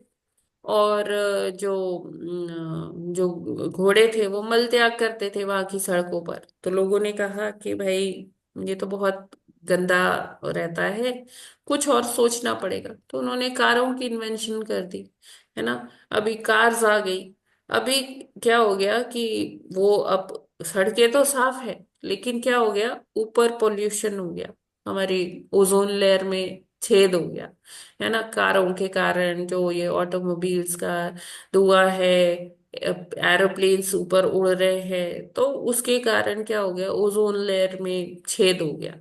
तो हम जितना डेवलपमेंट कर रहे हैं ना माता जी, तो उसका कहीं ना कहीं कॉन्सिक्वेंसेस भी है, उसका हम कहीं ना कहीं भुगतान हमें करना पड़ रहा है ना। तो जितना हम इको फ्रेंडली होकर रहेंगे, प्रकृति से मेल करके रहेंगे, है ना, उसके लिए हाँ हमें थोड़ा सा कष्ट भी उठाना होता है, थोड़ा श्रम ज्यादा करना होता है। तो हमें मेनली जो हमारे जीवन का उद्देश्य है वो है भगवत प्राप्ति, ठीक है ना। अब इसी में, अब जैसे अगर हम ले लें कि क्या पहले इन्वेंशंस नहीं होती थी, क्या हमारे ऋषि मुनियों ने कुछ कम इन्वेंशंस की है क्या, कि क्या डेवलपमेंट पहले नहीं था? था। तो पूरा हॉलिस्टिक डेवलपमेंट था पहले तो, है ना। लेकिन वही है कि हम आजकल के टाइम में ये सोचते हैं कि सड़कें बना ली वो डेवलपमेंट हो गया, हमने कुछ मशीन्स बना दी अपना काम इजी करने के लिए, वो डेवलपमेंट हो गया। तो राइट, वो एक तरह से आपकी बात सही भी है कि हम ये जैसे ऑनलाइन सेशन कर रहे हैं, तो हमारे पास लैपटॉप ना होता, हमारे पास ये सैटेलाइट से इंटरनेट की सेवा ना होती, तो हम नहीं कर सकते थे। इसके लिए चाहिए, बिल्कुल चाहिए। लेकिन ये सारा वही है कि हमारे जो ऋषि मुनि करते थे, उनको कोई डिवाइसेस की जरूरत नहीं पड़ती थी, वो अपने मन के वेग से अपने से ही वो कर लेते थे, मन ही मन बात कर लिया करते थे दूर बैठे लोगों से उनका, है ना। हमें डिवाइसेस की जरूरत पड़ रही है, क्यों? क्योंकि ये कलयुग है, कलयुग में सारा कुछ कल पर निर्धारित है। कल का मतलब मशीन भी होता है, कल पुर्जे, है ना, सब डिवाइसेस का जरूरत होता है। लेकिन हमें इतनी भी डेवलपमेंट नहीं, उसी में एकदम फोकस्ड भी नहीं होना है कि हम भक्ति ही भूल जाए, अपने जीवन का उद्देश्य ही भूल जाए। राइट माता जी? माता जी मतलब सस्टेनेबल डेवलपमेंट होना चाहिए, जिसको आप सस्टेनेबल डेवलपमेंट होना चाहिए, बिल्कुल। और हम नुकसान भी ना। ग्रंथ पढ़ते हैं तो हमें ये पता चलेगा कि सस्टेनेबल डेवलपमेंट क्या है। जैसे अभी इको विलेजेस है, जैसे गोवर्धन इको विलेज है, बहुत जगह जगह पर फार्म कम्युनिटीज बनाई है इस्कॉन ने। तो वो क्या है, वो सस्टेनेबल डेवलपमेंट है। वहां पर वो लोग हर चीज जो खेती करके जो उनको मिलता है, इवन अपना कपड़ा भी वो लोग जो बुनते हैं, वो हैंडलूम वगैरह उन्होंने लगा रखा है, या हाथ से ही वो करते हैं, है ना। तो देखिए, अभी हम हैं, हमें कोई मॉडर्न टेक्सटाइल्स चाहिए, कपड़े चाहिए, जैसे ठीक है, पैंट्स है, जीन्स है, कोट है। लेकिन अगर हम इको फ्रेंडली हैं तो हम अपना गुजारा धोती कुर्ता साड़ी और इस तरह से भी कर सकते हैं। जरूरी नहीं है कि हमें उतना वो चाहिए ही चाहिए, है ना। तो डिपेंड करता है कि हम अपनी इच्छाएं कितनी बढ़ा लेते हैं, और उनको इच्छाओं को ही पूरा करने के लिए हमें अलग अलग इंडस्ट्रीज चाहिए, फिर डाइज चाहिए, है ना, कि डाई करना है। और कितना कुछ वो इंडस्ट्रीज में होता है, पॉल्यूटेंट्स होते हैं जो हमारे एनवायरनमेंट को पॉल्यूट करते हैं। तो जो फार्म कम्युनिटीज है, ये हमको यही सिखाती है कि किस तरह से हम अपनी प्रकृति के साथ उसमें घुल मिल के कैसे कार्य करें। प्रभुपाद जी कहते हैं कि अगर किसी के पास जमीन का एक टुकड़ा है और एक गाय है, तो वो अपना जीवन अच्छे से निर्वाहन करते हुए अम, भगवान की भक्ति कर सकता है और भगवत धाम को जा सकता है ना। हमें ज्यादा इच्छाओं की जरूरत नहीं है। अपनी इच्छा की वजह से तो हम यहाँ आए हैं। अब जब हमें ये बात समझ में आ गई है, तो हम अपनी इच्छाओं को कम करते जाए, कम करते जाए। अभी लेकिन क्या होता है ना माता जी, कि जो हमारी सोसाइटी है जिसमें हम रहते हैं, वहां से हमें प्रेशर पड़ता रहता है कि देखो, अगर तुम ऐसे नहीं करोगे तो तुम क्या है कि तुम मॉडर्न नहीं कहलाओगे, तुम बैकवर्ड कहलाओगे, ऑर्थोडॉक्स जिसको कहते हैं, तो वो हमें ये शैकल्स में से, हमें ये बद्ध जीवन से निकलना होगा। हमें अपने ग्रंथों के, अपने शास्त्रों के माध्यम से समझना होगा कि हमें किस तरह का जीवन चाहिए। तो उसी शास्त्रों पर बेस्ड जो है इस्कॉन ने फार्म कम्युनिटीज बनाई है। आप लोग जाकर वहां देख सकते हैं, गोवर्धनी गो विलेज बहुत ही सुंदर बना है। और वही एक नहीं है, बहुत जगह मायापुर में भी है, तो बहुत सुंदर है। We can go there. और हम अपने जगह पर भी इसी तरह से कुछ कुछ प्रयास कर सकते हैं। हरे कृष्णा। यस माता जी। हरे कृष्णा माता जी, दंडवत प्रणाम। मंजुला माता जी क्लियर है? जी माता जी, जी थैंक यू। जी हरे कृष्ण। यस रेणु माता। जी माता जी, मुझे थोड़ा सा एक बार ये समझा दीजिए। प्रथम जीव ब्रह्मा जी को जब उत्पन्न किया भगवान में, गर्भोदक्षाई विष्णु ने उनको जो हृदय में जो है उनको के परमात्मा रूप में विराजमान होते, ये थोड़ा सा मुझे एक बार समझा दीजिए। गर्भोदक्षाई विष्णु उनके प्राकट्य का कारण है। ब्रह्मा जी के, उनके नाभि कमल से ब्रह्मा जी उत्पन्न होते हैं। और फिर भगवान गर्भ, जब ब्रह्मा जी उत्पन्न हो जाते हैं तो वो कुछ कार्य नहीं कर पाते, उनको कुछ समझ में नहीं आता है कि मैं कौन हूँ। हालांकि उनका जो सारा सारा शरीर है वो बुद्धि तत्व का बना है, फिर भी उनको क्लैरिटी नहीं होती क्या करना है क्या नहीं करना है, कैसे करना है। पहले तो वो ये उनके मन में प्रश्न आता है कि मैं हूं कौन, मेरा क्यों प्राकट्य हुआ है, क्या करना है मेरे को। फिर जब वो भगवान का तप करते हैं, उनको तप ऐसे सुनाई देता है, तपस्या करते हैं भगवान, जब तपस्या से प्रसन्न होते हैं तो उनको बुद्धि देते हैं, तभी वो कार्य कर पाते हैं। तो भगवान फिर उनके हृदय में अपना विस्तार करते हैं क्षीरोदक्षाई विष्णु के रूप में। तब वो जाकर उनके हृदय में स्थित हो जाते हैं। और वो ही क्षीरोदक्षाई विष्णु हमारे सबके हृदयों में विराज। विराजमान है। जी जी वो हमारा जी साथ कभी नहीं छोड़ते, चाहे जी हम यहाँ हैं, भौतिक जगत में हैं, मतलब ये जीवन जी रहे हैं, या मृत्यु के बाद भी, इवन अगर किसी को स्वर्ग जाना है या नरक जाना है या पितरलोक में रहना, वहां भी ये क्षीरोदक्षाई विष्णु हमारा साथ नहीं छोड़ते हैं। जी जी जी जी माता माता जी। जी। हरे कृष्ण माता जी, धन्यवाद प्रणाम। धन्यवाद हरे प्रणाम। कृष्ण। हरे कृष्ण माता जी, मुझे एक क्वेश्चन पूछना। हाँ माता जी, मुझे ये पूछना था कि जैसे कुछ लोग ऐसे होते हैं, जैसे उनके जैसे फीमेल आ गया, जैसे ऑलरेडी उनके पास एक डॉटर है और उनकी फीमेल आ गया, और वो मतलब उसको अबॉर्ट करा देते हैं। वो ये सोचते हैं कि नहीं, हम इसको ज्यादा ना बच्चे को आगे बढ़ा नहीं पाएंगे, हमको तो लड़का चाहिए था, ऐसा करते हैं कई लोग ना। तो वो ये कहते हैं कि भाई अगर हम एक और लड़की आ जाएगी तो एक तरह से वो तो अपराध है ही। तो उन्होंने ये इच्छा की कि हमें लड़का चाहिए, उसके लिए फिर उनको लड़का भी हो जाता है, तो वो भगवान की पूजा भी कर रहे हैं। तो ये सब चीजें मतलब ऐसा क्यों होता है? जैसे उनको इतनी समझ है कि हाँ ठीक है, लड़का चाहिए उनको और भगवान की पूजा करनी चाहिए, तो उनको ये समझ क्यों नहीं है कि किसी और मतलब अगर फीमेल फीटस है तो उसको आपने अबॉर्ट करा दिया। देखिए ये तो महापाप है। जो ये अबॉर्शन वाली चीजें, ये तो महापाप है ना। इवन अबॉर्शन तो दूर, ऐसा भी करते हैं कि जन्म दे के बच्चे को डस्टबिन में भी फेंक देते हैं। ऐसे भी कितने केसेस सुनने में आते हैं, है ना। तो ये क्या है, अपनी भोग वृत्ति के लिए कर तो लेते हैं, लेकिन उसको पालने के लिए उनके पास वो नहीं है। तो ये सारी चीजें बहुत महापाप है। इसके लिए नरकों का वर्णन है कि कैसे कैसे नरक में उनको जाना पड़ता है। और अगला जीवन भी जो होता है उनका बड़ा ही दयनीय होता है ना। कर्म बंधन से वो नहीं छूट पाते। हाँ, आपका जो प्रश्न है कि वो पूजा भी करते हैं, तो वो पूजा, देखिए हर किस्म की पूजा भगवान एक्सेप्ट नहीं करते हैं। पूजा भी, जब आप गीता का 17वां अध्याय पढ़ेंगे ना, उसमें है कि जो पूजा है वो भी 3 प्रकार की होती है। सतोगुण में होती है, रजोगुण में होती है और तमोगुण में होती है।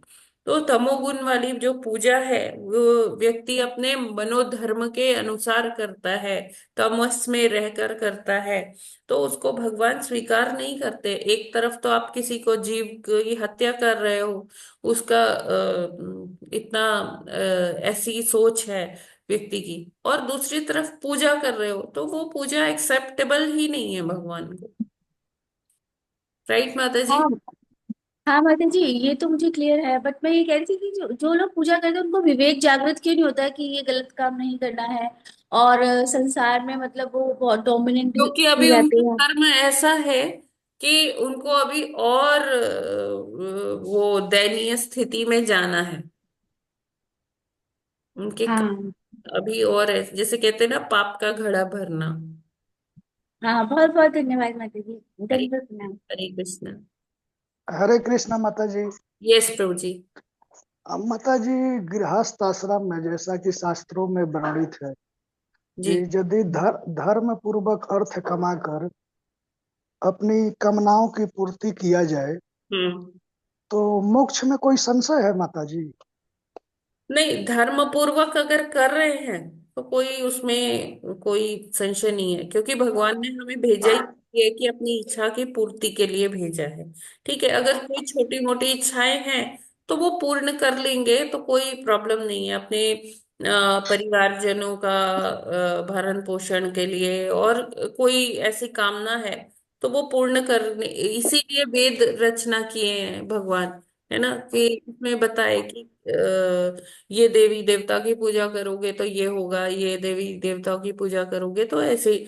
लेकिन हम, ये मूल चीज हमें ध्यान रखनी है कि हमारे जीवन का उद्देश्य क्या है, वो है भगवत प्राप्ति। अब ये नहीं है कि हम एक इच्छा पूरी हुई तो हमारे मन में दूसरी इच्छा आ गई। हमारे मन, हमें ऐसे शास्त्रों के मदद से, अपने गुरु की मदद से समझना चाहिए कि हमें इच्छा भी कैसी करनी चाहिए। तो जब हम शास्त्र पढ़ेंगे, जैसे अब हम भागवतम पढ़ रहे हैं, तो हम लोग अंदर एक इंट्रोस्पेक्शन कर सकते हैं, एक मंथन कर सकते हैं, चिंतन कर सकते हैं कि हमारी क्या पहले से हमारी इच्छाएं क्या कुछ कम हुई हैं, या हम अभी भी उन्हीं इच्छाओं के मृग मरीचिका में भागते जा रहे। अगर तो हम भागते जा रहे हैं तो हमें ठिठकना चाहिए, थोड़ा सोचना चाहिए कि हम जो भागवतम पढ़ रहे हैं उसका क्या असर हो रहा है ना। और अगर हम कंट्रोल कर पा रहे हैं, हमारी इच्छाएं पहले से कम हो रही है, भगवान की तरफ ज्यादा हो रही है इच्छा कि हाँ हमें शास्त्र और पढ़ना है, या हमें दीक्षा लेनी है, या हमें कुछ आध्यात्मिक हमने अपने लिए गोल्स निर्धारित कर रखे, तो इट मीन्स कि हम राइट डायरेक्शन में जा रहे हैं। ठीक है ना प्रभु जी? जी माता जी। और माता जी, यदि वो वर्ण आश्रम का पालन करते हुए जो वर्ण विभाग है, हाँ ब्रह्मचर्य, गृहस्थ, वानप्रस्थ जी एंड लास्टली संन्यास, हाँ। तो माता जी इसकी जो अवधि दी गई है, तो यदि इस अवधि का पालन करते हुए आगे बढ़े तो कोई समस्या है? नहीं, समस्या नहीं है, लेकिन इससे हम ज्यादा से ज्यादा क्या पा सकते हैं? ब्रह्मा जी की पोस्ट पा सकते हैं, रहेंगे तो भौतिक जगत में ही। वो लगातार वर्णाश्रम का पालन करता है 100 वर्ष तक, उसको ब्रह्मा जी की पोस्ट मिल जाती है। तो वहां से भी ब्रह्मा जी रहेंगे तो भौतिक जगत में, इसलिए भक्तों का ऐसा वो नहीं रहता है। भक्त लोग क्या करना चाहते हैं, भक्त लोग हमेशा भक्ति को ही सर्वोपरि मानते हैं। ठीक है प्रभु जी। जी माता जी। हरे कृष्णा। हरे कृष्णा। यस, और कोई प्रश्न है क्या? हरि बोल। हरे कृष्ण माता जी। अभी जो आया था कि जैसे एक माता जी ने पूछा कि कुछ लोग अबॉर्शन करवाते हैं और फिर कर्मों में ऐसे इन्वॉल्व रहते हैं, हाँ तो फिर आपने कहा कि भक्ति भी तो 3 प्रकार की होती है, जी। लेकिन एट सेल्फ इटसेल्फ जो भगवान कृष्ण की, भगवान विष्णु की भक्ति करते हैं, वो तो अपने आप में ही सतोगुणी है। तो हाँ कर्म चाहे उससे कम भी रहे हों उसके, तो पहले कर्म रहे हों कम, हाँ या किसी समय में कर्म रहे कम रहे हों, या उस समय में भी कर्मों में थोड़ी कमी है, तो लेकिन जब कृष्ण की भक्ति करता है तो वो तो भक्ति अपने आप में सत्वगुणी हो गई, और भक्ति के मार्ग में प्रवृत्त हो गया वो फिर तमोगुणी या वो थोड़ी हुई, कोई रजोगुणी नहीं हुई ना।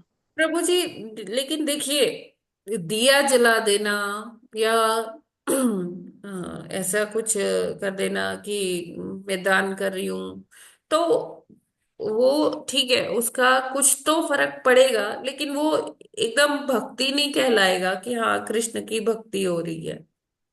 जो कृष्ण की भक्ति में है वो ऐसा कृत्य करने से करेगा ही नहीं, है ना। जो सतोगुण में है वो ऐसा कृत्य कर ही नहीं पाएगा। हाँ माता जी, ये तो बात सही है आपकी, लेकिन पूर्व में किए गए हों, यहाँ हम्म। ऐसा भी वर्णन में आता है कि जब भक्ति कोई जो है कृष्ण भक्ति करता है, विष्णु भक्ति करता है, तो समस्त उसके पाप कर्मों का फल जो है नष्ट हो जाता है।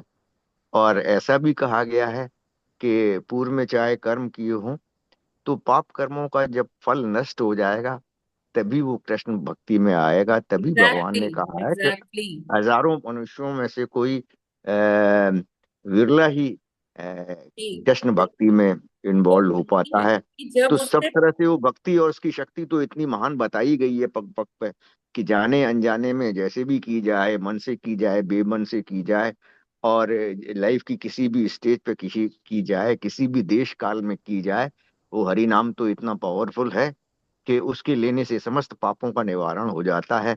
तो पाप तो बहुत सारे लोगों ने कम या ज्यादा किए हैं, चाहे वो जिस भी रूप में किए हैं या नहीं किए हैं, क्योंकि कल जो आपने बताया कि 23 जो है उसके अंदर जो आए हैं, अहंकार जो सिंपल शब्द लगता था, उसके अंदर तो इंद्रियां भी इंफीरियर हैं, वो सब रजोगुण तमोगुण में है, और इसके अलावा सारी बुद्धि भी तमोगुण में है, मन को छोड़ के तो सब कुछ तमोगुण में है। तो रजोगुण तमोगुण तो सबके अंदर है, फिर वो सबके सबके अंदर अंदर है, है, तो भक्ति बिल्कुल की पावर भी बिल्कुल बताई गई है। बिल्कुल।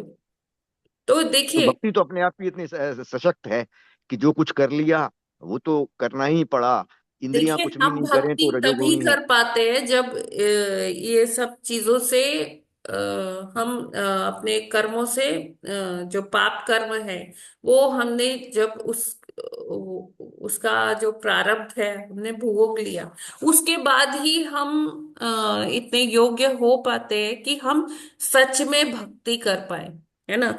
अभी अगर हम अपने आप को भक्त समझ रहे हैं, तो अभी भक्ति का हमने शुरुआत भी नहीं किया है। अभी हम जैसे वो प्ले स्कूल होता है ना, अभी हम वही उसी स्टेज पर पहुंचे हुए हैं। ठीक है ना। ऐसा क्यों माता जी की ऐसा, शुरुआत ही नहीं हुई?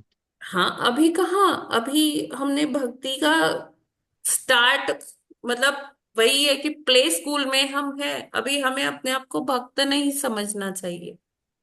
अभी हमारे अंदर अभी और कल्मश बाकी है। जो हरि नाम के जप से अब हमें रास्ता हमने सही पकड़ लिया है, ठीक है, मार्ग हमारा सही है, रास्ता मिल गया है। अब हम गुरु का जब हम वो करेंगे, गुरु को धारण करेंगे, तो क्या होगा कि तब जो है हमारी भक्ति की यात्रा शुरू होगी। ठीक है ना। माता जी ये तो बात सही है। अब मैं थोड़ा सा इंटरप्ट कर रहा हूँ कि जब गुरु धारण करेंगे तब यात्रा शुरू होगी। यस। अब इस एडवांस समय में तो आचार्य लोगों द्वारा ही इतना ज्ञान दे दिया गया है कि जो कि गुरु के द्वारा एक दो बार मिलने पर लोगों को जितना ज्ञान मिलता था, उससे तो हजारों गुना ज्ञान जो है ये मीडिया के एडवांस होने पर आचार्यों द्वारा और गुरुओं, पूर्व गुरुओं द्वारा ज्ञान अर्जित किया नहीं जा सका नहीं है। नहीं तो नहीं फिर ये बात कैसे कही जा सकती नहीं है नहीं नहीं कि नहीं। जब गुरु गुरु ये जब प्राप्त जब होंगे तक तभी हम भक्ति शुरू होगी? जब तक हम गुरु के द्वारा दीक्षा लेकर उनसे उनकी वाणी नहीं शिरोधार्य करेंगे, उनका जो बताया हुआ जो मार्ग है उस पर नहीं चलेंगे, तब तक ये सारा ज्ञान कुछ नहीं कर पाएगा। ज्ञान लेने से ही सब कुछ नहीं होता। यह बताया हुआ मार्ग नहीं है क्या माता जी के हरि नाम जपो, शास्त्रों का अध्ययन करो, हरि नाम आप भगवद जप गीता रहे पढ़ो, हैं, लेकिन और जो गुरु भागवतम का प्रदत्त मंत्र मिलेगा उसी से ही लाभ होगा प्रभु जी। अच्छा माता जी, हरे कृष्ण। हाँ। क्योंकि ये देखिए सब कुछ हम पढ़ रहे हैं तो हम धीरे धीरे धीरे धीरे अपनी चेतना को शुद्ध कर रहे हैं ये सब पढ़ के। लेकिन जो जो लाभ मिलता है वो गुरु के सानिध्य में जाकर उनके उनसे पूछकर कि गुरु महाराज जी हम आपको कैसे सर्व करें, कैसे आपकी सेवा करें, क्या आप मुझसे क्या चाहते हैं। तो जब तक वो हम गुरु की वाणी को शिरोधार्य नहीं करेंगे तब तक हम भक्ति में आगे बढ़ना बहुत डिफिकल्ट है। माता अभी जी एक क्वेश्चन। अभी तो जस्ट हम प्रिपेयर कर रहे हैं, है ना, भक्ति करने के लिए अपने आप को प्रिपेयर कर रहे हैं। ठीक है, ये सब जो ग्रंथ पढ़ रहे हैं ये सब प्रेपरेशन है प्रभु जी। और जैसे हम कोई एग्जाम देते हैं तो उसके लिए हम प्रेपरेशन करते हैं ना पहले से, तो ये वो प्रेपरेशन है। और भक्ति की यात्रा तो तब शुरू होगी जब दीक्षा होती है। माता जी मेरे को एक क्वेश्चन पूछना था कि जैसे आप हैं तो आपने आपके अंदर से कैसे ड्राइव आया कि हाँ मुझे ये करना है, और आप उसमें इतना डिसिप्लिन कैसे हैं, और आपने किस तरह से उसे शिरोधार्य कर लिया गुरु जी की आज्ञा को, उसके लिए क्या मतलब डेडिकेशन कैसे आया आपके अंदर? ये माता जी ये शास्त्रों को पढ़ के, शिक्षा गुरु से संपर्क करके, और वैष्णवों का जितना हम संग करते हैं उनसे ये दृढ़ता आती है। जी सबसे माता जी। सबसे जरूरी है एसोसिएशन। और अपने आप को जितना आप हरि नाम करेंगे तो ये दृढ़ता बढ़ती जाएगी। जी माता जी बहुत बहुत धन्यवाद। तो हरि नाम और वैष्णवों का संग ये बहुत जरूरी है हमें, मतलब एटलीस्ट हफ्ते में एक बार तो मंदिर जाना ही चाहिए। अपने लोकल इस्कॉन टेम्पल में आप जाएं और वहां वैष्णवों का संग करें, उनके साथ वो संपर्क करें। वो संकीर्तन करें। श्लोक है उपदेशाष्टकम का, क्या श्लोक है, अ, उपदेशामृत का गुह्यम आख्या, को अभी ध्यान से निकल गया, गुह्यम आख्याति, किसी को याद है क्या उपदेशामृत का, कि हमें 6 प्रकार से वैष्णवों से संपर्क करना चाहिए। उनके साथ प्रसादम शेयर करना चाहिए, उनको अपने घर पे बुलाना चाहिए, उनके घर पे जाना चाहिए, उनको गिफ्ट्स देना चाहिए, उनके गिफ्ट स्वीकार करने चाहिए, है ना, उनको प्रणाम करना चाहिए, उनका प्रणाम स्वीकार करना चाहिए। तो जब हम ऐसा आदान प्रदान करेंगे ना वैष्णवों के साथ, तब हमारे अंदर वो गुण आ पाएंगे कि जिससे हम भक्ति में आगे बढ़ पाए। हमें महाराज जो है, जो शुद्ध भक्त है, उनके दर्शन करने चाहिए। ये सारी चीजें हैं माता जी। इससे क्या होगा कि हमारी लाइफ डिसिप्लिन्ड होगी। और हरि नाम जप है ही, कथा श्रवण, हरि नाम जप, तुलसी पूजन, एकादशी व्रत पालन, इस तरह से जब हम करेंगे, वैष्णवों के संग में रहेंगे, तो हो जाता है माता जी। बहुत बहुत धन्यवाद। हरि बोल, हरे कृष्ण। हरे कृष्ण माता जी। यस माता। दंडवत प्रणाम माता जी। ये जैसे ब्रह्मा जी ने अज्ञान से भर दिया, तो उसके साथ साथ ही हमको क्योंकि अज्ञान से भर दिया तो ये वाली इच्छाएं हमारे इसमें आ गई हैं, तो उसके साथ साथ ही ग्रंथ आ नहीं और गई है, हमारे अंदर पहले से थी इच्छाएं, इसीलिए ये अज्ञान का कोष बनाया उन्होंने। उसके साथ साथ हमको ग्रंथ दिए और ये विशुद्ध आत्माएं जैसे प्रभुपाद जी ये दिए। हम्म। तो इसी में से जो ये दिए हैं, तो ये ही अंधकार के अज्ञानता से ही इसी जो शास्त्र दिए उन्हीं में से निकले हैं ना फिर हम लोग, कुछ हाँ लोग जो निकले बिल्कुल। हैं। नहीं देखिए, सृष्टि ना ब्रह्मा जी अलग अलग तरह से करते हैं। जैसे अ, अविद्या या ज्ञान कहाँ से आया, उनके बैक साइड से आया, पीठ से आया। और ज्ञान कहाँ से आया, है ना, ये शास्त्र ज्ञान उनके वक्षस्थल से आए। ठीक है ना। और इस तरह से ये अलग अलग सृष्टि उनके अलग अलग अंगों से होती है। जैसे ऋषि लोग कहाँ से आए, उनके मन से आए, मानस पुत्र हुए उनके। ठीक है। अविद्या कहाँ से आई? उनकी पीठ से आई। तो डिपेंड करता है कहाँ से सृष्टि हो रही है, किससे अंग से। तो सारा चीज अज्ञानता नहीं, अज्ञानता एक पार्ट है सृष्टि का, ठीक है ना। हाँ, ऐसा नहीं है कि पूरी सृष्टि में ही अज्ञानता है। बाकी इतने महान महान ऋषि भी तो उन्होंने उत्पन्न किए हैं।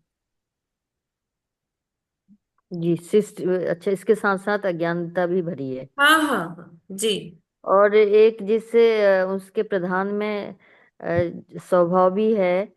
जीव जब प्रलय होता है तो महाविष्णु के हाँ शरीर के अंदर जो है प्रधान में जीव इच्छा के रूप में भी प्रवेश करते हैं ना।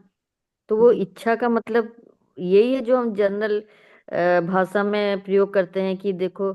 नहीं, स्वभाव का मतलब यही है कि जो हम जनरल भाषा में करते हैं कि देखो इसका स्वभाव कैसा है, इतना क्रोधी है, इसका स्वभाव हाँ जी, कितना है बिल्कुल सरल। बिल्कुल बिल्कुल, वही वही ठीक है। वही है। लेकिन स्वभाव को प्रकृति भी कहते हैं ना। प्रकृति हाँ के लिए भी तो हाँ स्वभाव, तो फिर हाँ। ये स्वभाव और ये प्रकृति में क्या अंतर है? देखिए, ऐसे कहते हैं ना, उसकी प्रकृति ऐसी है, उसकी तमोगुणी प्रकृति है, उसकी सतोगुणी प्रकृति है। तो और जो ये प्रकृति है जो कहते हैं कि उस प्रकृति से ही हम हमारा शरीर बना है। जो प्रकृति हम देख रहे हैं जो हाँ, वो स्थूल रूप हो गया माता जी। और ये जो स्वभाव है ये सूक्ष्म में आ जाता है। वो प्रकृति को हम यहाँ पर यूज कर लेते हैं, लेकिन थोड़ा डिफरेंस है ना फिर। अपने लिए जो स्वभाव के रूप में प्रयोग कर लेते हैं। और प्रकृति में जिसमें पहाड़ हैं, ये हैं, और वो है आकाश है, पृथ्वी है, ये इसको भी प्रकृति कह देते हैं। तो हाँ, ये ये थोड़ा भी डिफरेंस है प्रकृति ना। है। और जो हमारी प्रकृति है वो उसका सूक्ष्म स्वरूप है। और जैसे अगर हम किसी को हम प्रेरित करना चाह रहे हैं कि वो भी थोड़ा थोड़ा इस तरफ आए, तो हम इतना डीप स्टडी नहीं कर पाते। तो कौन सी चीज है कि हम उसको छोड़ दें कि किसी को हम इस दिशा में लाने के लिए? नहीं, क्योंकि हम आप मान लिया उसको सपोज। हरि नाम बता सकते हैं कि देखो हरि नाम करो, प्रसादम पाओ। उसको आप किसी ना किसी बहाने से प्रसाद खिला दीजिए, तो वो धीरे धीरे उसके अंदर वो भक्ति का बीज जो है रोपित हो जाएगा धीरे से। फिर कभी वो सिंचन होगा उसका, तो वो अंकुरित भी हो जाएगा। नहीं, जैसे घर का कोई मेंबर है, हम चाहते हैं कि हम उसके साथ समय दें, हम हम्म। उसको समय दें, तो ये ज्यादा सही है या फिर जैसे देखिए, उसको वहां समय ना देकर? एक्सेप्टेंस की भी बात हो जाती है। आप समय तो देंगे, दूसरा वो समय लेना भी चाह रहा है कि नहीं लेना चाह रहा है, ये भी बात है ना। तो अगर हम बालपन से ये कर पाए तब ज्यादा अच्छा है, उसके जी रिजल्ट्स ज्यादा अच्छे मिलेंगे, है ना। लेकिन जब बड़े हो जाते हैं ना तो थोड़ा सा मुश्किल होती है, और फोर्स आप कर नहीं सकते भक्ति में।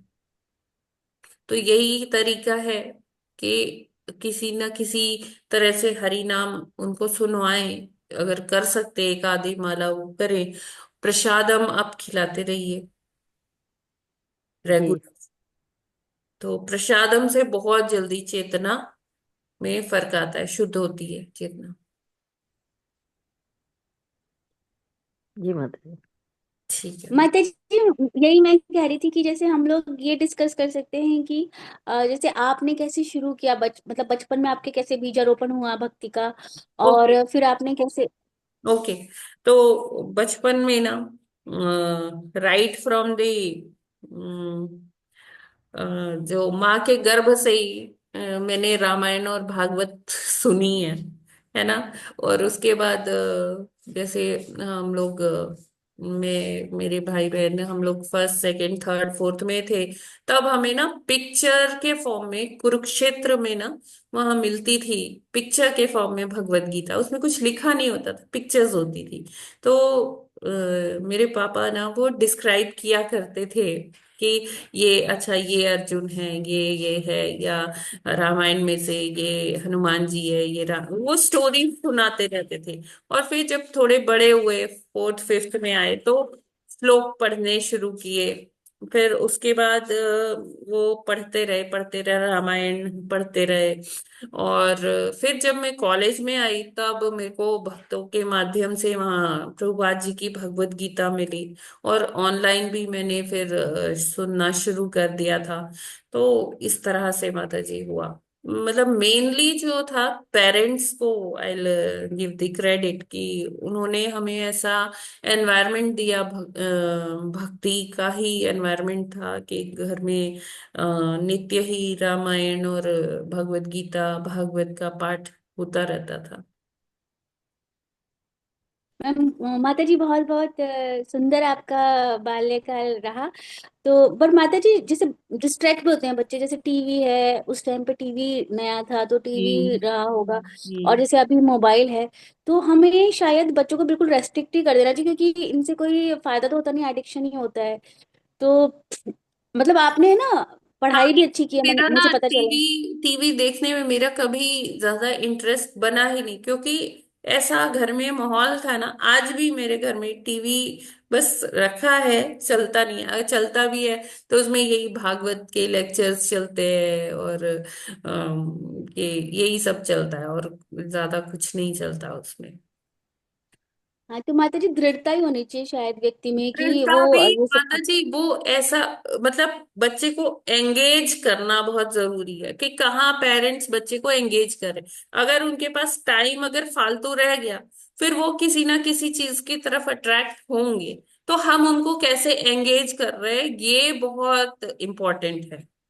तो जैसे अगर मैं अपना एग्जांपल लूं, तो दिन में जब हम स्कूल से आया करते थे हम लोग, तो मम्मी के पास कुछ ना कुछ ऐसा होता था। हाँ, वो हमारी बातों में से ही कुछ ऐसा निकाल लेती। जैसे हमारा ये रूटीन होता था कि जैसे प्रसादम पा रहे हैं ना, तो बताना होता था हम लोग को कि आज स्कूल में क्या क्या टीचर ने क्या बोला, कोई फ्रेंड है उसने क्या कहा, सारा कुछ वॉमिट सा करना होता था।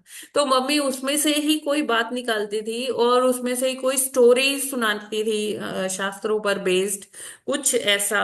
कि हमारे पास टाइम ही नहीं होता था कि हम कहीं इधर उधर जाए, कुछ टीवी देखे। फोन तो तब था नहीं, तो ये टीवी देखे या क्या करें। वो हमें अपने बातों में एंगेज करके रखती थी। और सोना तो नहीं होता था, दिन में सोते ही नहीं थे। और फिर थोड़ा सा खेलने का रहता था कि हाँ, खेलना भी जरूरी है। और फिर होमवर्क रहता था, वो कर लिया। और रात को एक कस्टम था कि जैसे प्रसादम के बाद ना पापा हम लोग को तीनों को बिठा कर वो कुछ ना कुछ एक कहानी जरूर सुनाते थे। बचपन में मैं मतलब हनुमान जी से बहुत fascinate, I used to be really fascinated with Hanuman ji. मतलब एक सुपर हीरो टाइप। अभी आजकल जो बच्चे हैं वो पता नहीं कौन कौन से कार्टून देखते हैं, डोरेमोन है, पता नहीं कौन है। तो हमें उनको अपने शास्त्रों में से बताना चाहिए। मतलब मुझे ऐसे लगता है माता जी। बाकी हाँ, सब लोग समझदार हैं, वो जानते हैं क्या। नहीं माता जी बहुत अच्छा है ये। और आजकल भी जैसे कुछ ऐसी मूवीज भी हैं बच्चों की भी, और कार्टून्स भी होते हाँ, हैं जिसमें यस यस यस। भगवान का जी कर जी। सकते हैं। हाँ। तो बहुत अच्छा, आपने बहुत इंस्पायरिंग आपका रहा है जर्नी बचपन की, तो वो बच्चों को हम सिखा सकते हैं। यस थैंक बहुत एग्जैक्टली। धन्यवाद माता जी। हरे कृष्णा। तो ठीक है, फिर हम लोग आज यहीं पर विराम करते हैं। यस, आर के सिंह प्रभु जी, आप कुछ कहना चाहते हैं? क्या माता जी? हरे कृष्णा प्रभु जी। माता जी, जो भी इस धरती पे आया है जीव स्पेशली, जी। तो वो हर कुछ न कुछ इच्छा लेकर ही आया है, और हाँ, भगवान ने खुद बिल्कुल भेजा है, बिल्कुल। जी। इच्छा पूर्ति करके यहाँ पे आइए। हाँ। और इच्छा हमेशा तामसी होता है माता जी, जनरली ज्यादातर। जी। और गुरु का सानिध्य सात्विक होता है। गुरु का सानिध्य तो साथ में होता है जी। दोनों का समन्वय कैसे हो सकता है? तो उसको इच्छा भी पूर्ति करना है यहाँ पे, और उसके बाद भगवान के परम धाम को प्राप्त भी करनी यस होती है। यस यस यस और यस। फिर गुरु का, तो देखिए। दोनों को बीच हाँ में कैसे हो सकता है? हाँ हाँ हाँ। देखिए, जब हम ये प्रेपरेशन कर रहे हैं, जैसे अभी हम हरि नाम जप भी कर रहे हैं, हम भागवतम आदि ग्रंथ भी पढ़ रहे हैं, तो क्या होता है कि जितना हम हरि नाम जप करते जाएंगे ना, तो हमारी इच्छा जो है ना, वो धीरे धीरे अपने आप कम होती जाएगी, कम होती जाएगी। आप देखिए कि कई बारी क्या होता है कि कुछ भक्त होते हैं, उनकी कुछ इच्छा होती है, लेकिन वो समय के साथ साथ वो इच्छा खत्म हो जाती है कि अब मेरे को नहीं चाहिए, मेरे को ना एक हायर टेस्ट मिल गया है, तो मुझे नहीं करना है, मुझे चाहिए नहीं, अभी जो चल रहा है वो ठीक है। तो जब हम हरि नाम करते हैं ना, हरि नाम से हमको एक परिपूर्णता का एहसास होता है कि हाँ, now I have what I want, मतलब मेरे पास सब कुछ है, एक पूर्णता का आभास होता है।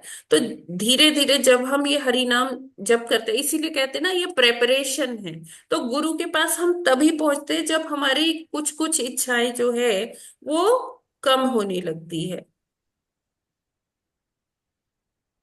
जी माता जी। ठीक है ना? माता जी हाँ जी माता जी। जी, बोलिए। और दृढ़ता से भी उसको हम कर सकते हैं कि नहीं, हाँ, हमें इच्छा की पूर्ति नहीं करनी है और एग्जैक्टली हमें नाम ही करना है। जी। तो हरि नाम करेंगे तो ठीक है, इच्छाएं भी खत्म हो जाएगी। हाँ लेकिन अच्छा, इच्छा खत्म हो जाएगी तो फिर तो सारा ठीक है माता जी, जी, क्लियर हो गया। फिर हम गुरु के सानिध्य में जा सकते हैं फिर। जी इसीलिए माता जी, देखिए, डायरेक्टली अगर हम इस्कॉन का बात करते हैं तो डायरेक्टली ऐसा नहीं होता कि कहीं आए, गुरु महाराज मिले, चलो जी दीक्षा ले लीजिए। नहीं, दीक्षा के लिए एक ना जर्नी होता है। साल 2 साल पहले भक्त को हरि नाम करवाया जाता है, उनको ग्रंथ पढ़ाया जाता है, फिर उसके बाद जो है दीक्षा का प्रोसेस शुरू होता है। राइट प्रभु जी जी? माता जी। हाँ, तो उसका जी माता यही मतलब है कि जो हमारी सांसारिक जो इच्छाएं हैं, वो ऐसा तो नहीं होगा कि बहुत एकदम से कम हो जाएगी, लेकिन धीरे धीरे धीरे व्यक्ति को एहसास हो जाता है कि इन इच्छाओं में कुछ नहीं रखा है और मैं भौतिकता में ही फंस जाऊंगी। तो इससे अच्छा है कि मैं हरिनाम पर फोकस करूं और आगे बढ़ूं अपने जीवन के लक्ष्य की तरफ। तो इतना समझ में आ जाता है, फिर बाकी काम गुरु कर देते हैं। माता जी, इसमें ज्ञान का भी बहुत बड़ा रोल है। जैसे ज्ञान हाँ, से ही ज्ञान का प्राप्त है, हो, बिल्कुल। ये सब भौतिक इच्छाएं जो है, ये भौतिक सुख ये क्षणभंगुर है। जी और भगवान के प्रति सुख होता है, आध्यात्मिक सुख जो होता है वो असली सुख वही है। हाँ जी प्रभु तो जी। ज्ञान का और भी बहुत इवन बड़ा प्रभु रोल जी, है। ज्ञान भी जैसे मान लीजिए कोई इतना नहीं पढ़ पा रहा है, टाइम नहीं दे पा रहा, लेकिन जप कर रहा है, तो जप करने से ही वो इच्छाओं से निवृत्ति मिल जाती है। जी माता जी। भगवान का नाम इतना पावरफुल है। ठीक है, जी माता जी। तो मुझे हरे लगता है कृष्ण कि माता। अभी समय बहुत हो चुका है, तो हमें विराम करना चाहिए यहाँ पर, क्योंकि सबको अपने अपने काम पर लगना है। अभी हम रजोगुण में आ रहे हैं धीरे धीरे सतोगुण से। ठीक है, तो हम लोग आज यहीं पर विराम करते हैं। ग्रंथराज श्रीमद् भागवतम की जय, जगतगुरु श्रील प्रभुपाद की जय, अनंत कोटि वैष्णव भक्त वृंद की जय। वाञ्छा कल्पतरुभ्यश्च कृपा सिन्धुभ्यः पतितानां पतितानां पावनेभ्यो वैष्णवेभ्यो वैष्णवेभ्यो नमो नमो नमः। नमः। हरे हरे कृष्णा। कृष्णा माता जी, हरे मैंने कृष्णा। डिस्कशन में हरे कोई कृष्णा माता जी, गलती हुई प्रभु हो जी तो सभी को प्लीज दंडवत प्रणाम। दंडवत हरे कृष्ण और प्रभु सब। बहुत देर हो गई, दंडवत प्रणाम इसके लिए माता भी जी। क्षमा याचना, क्षमा प्रार्थना। हरे कृष्णा, सभी को दंडवत। हरे हरे कृष्णा कृष्ण माता माता जी, जी, सादर दंडवत प्रणाम, प्रणाम, सबको सबको प्रणाम, प्रणाम। सभी हरे को कृष्णा। प्रणाम। हरे कृष्ण। हरे कृष्णा।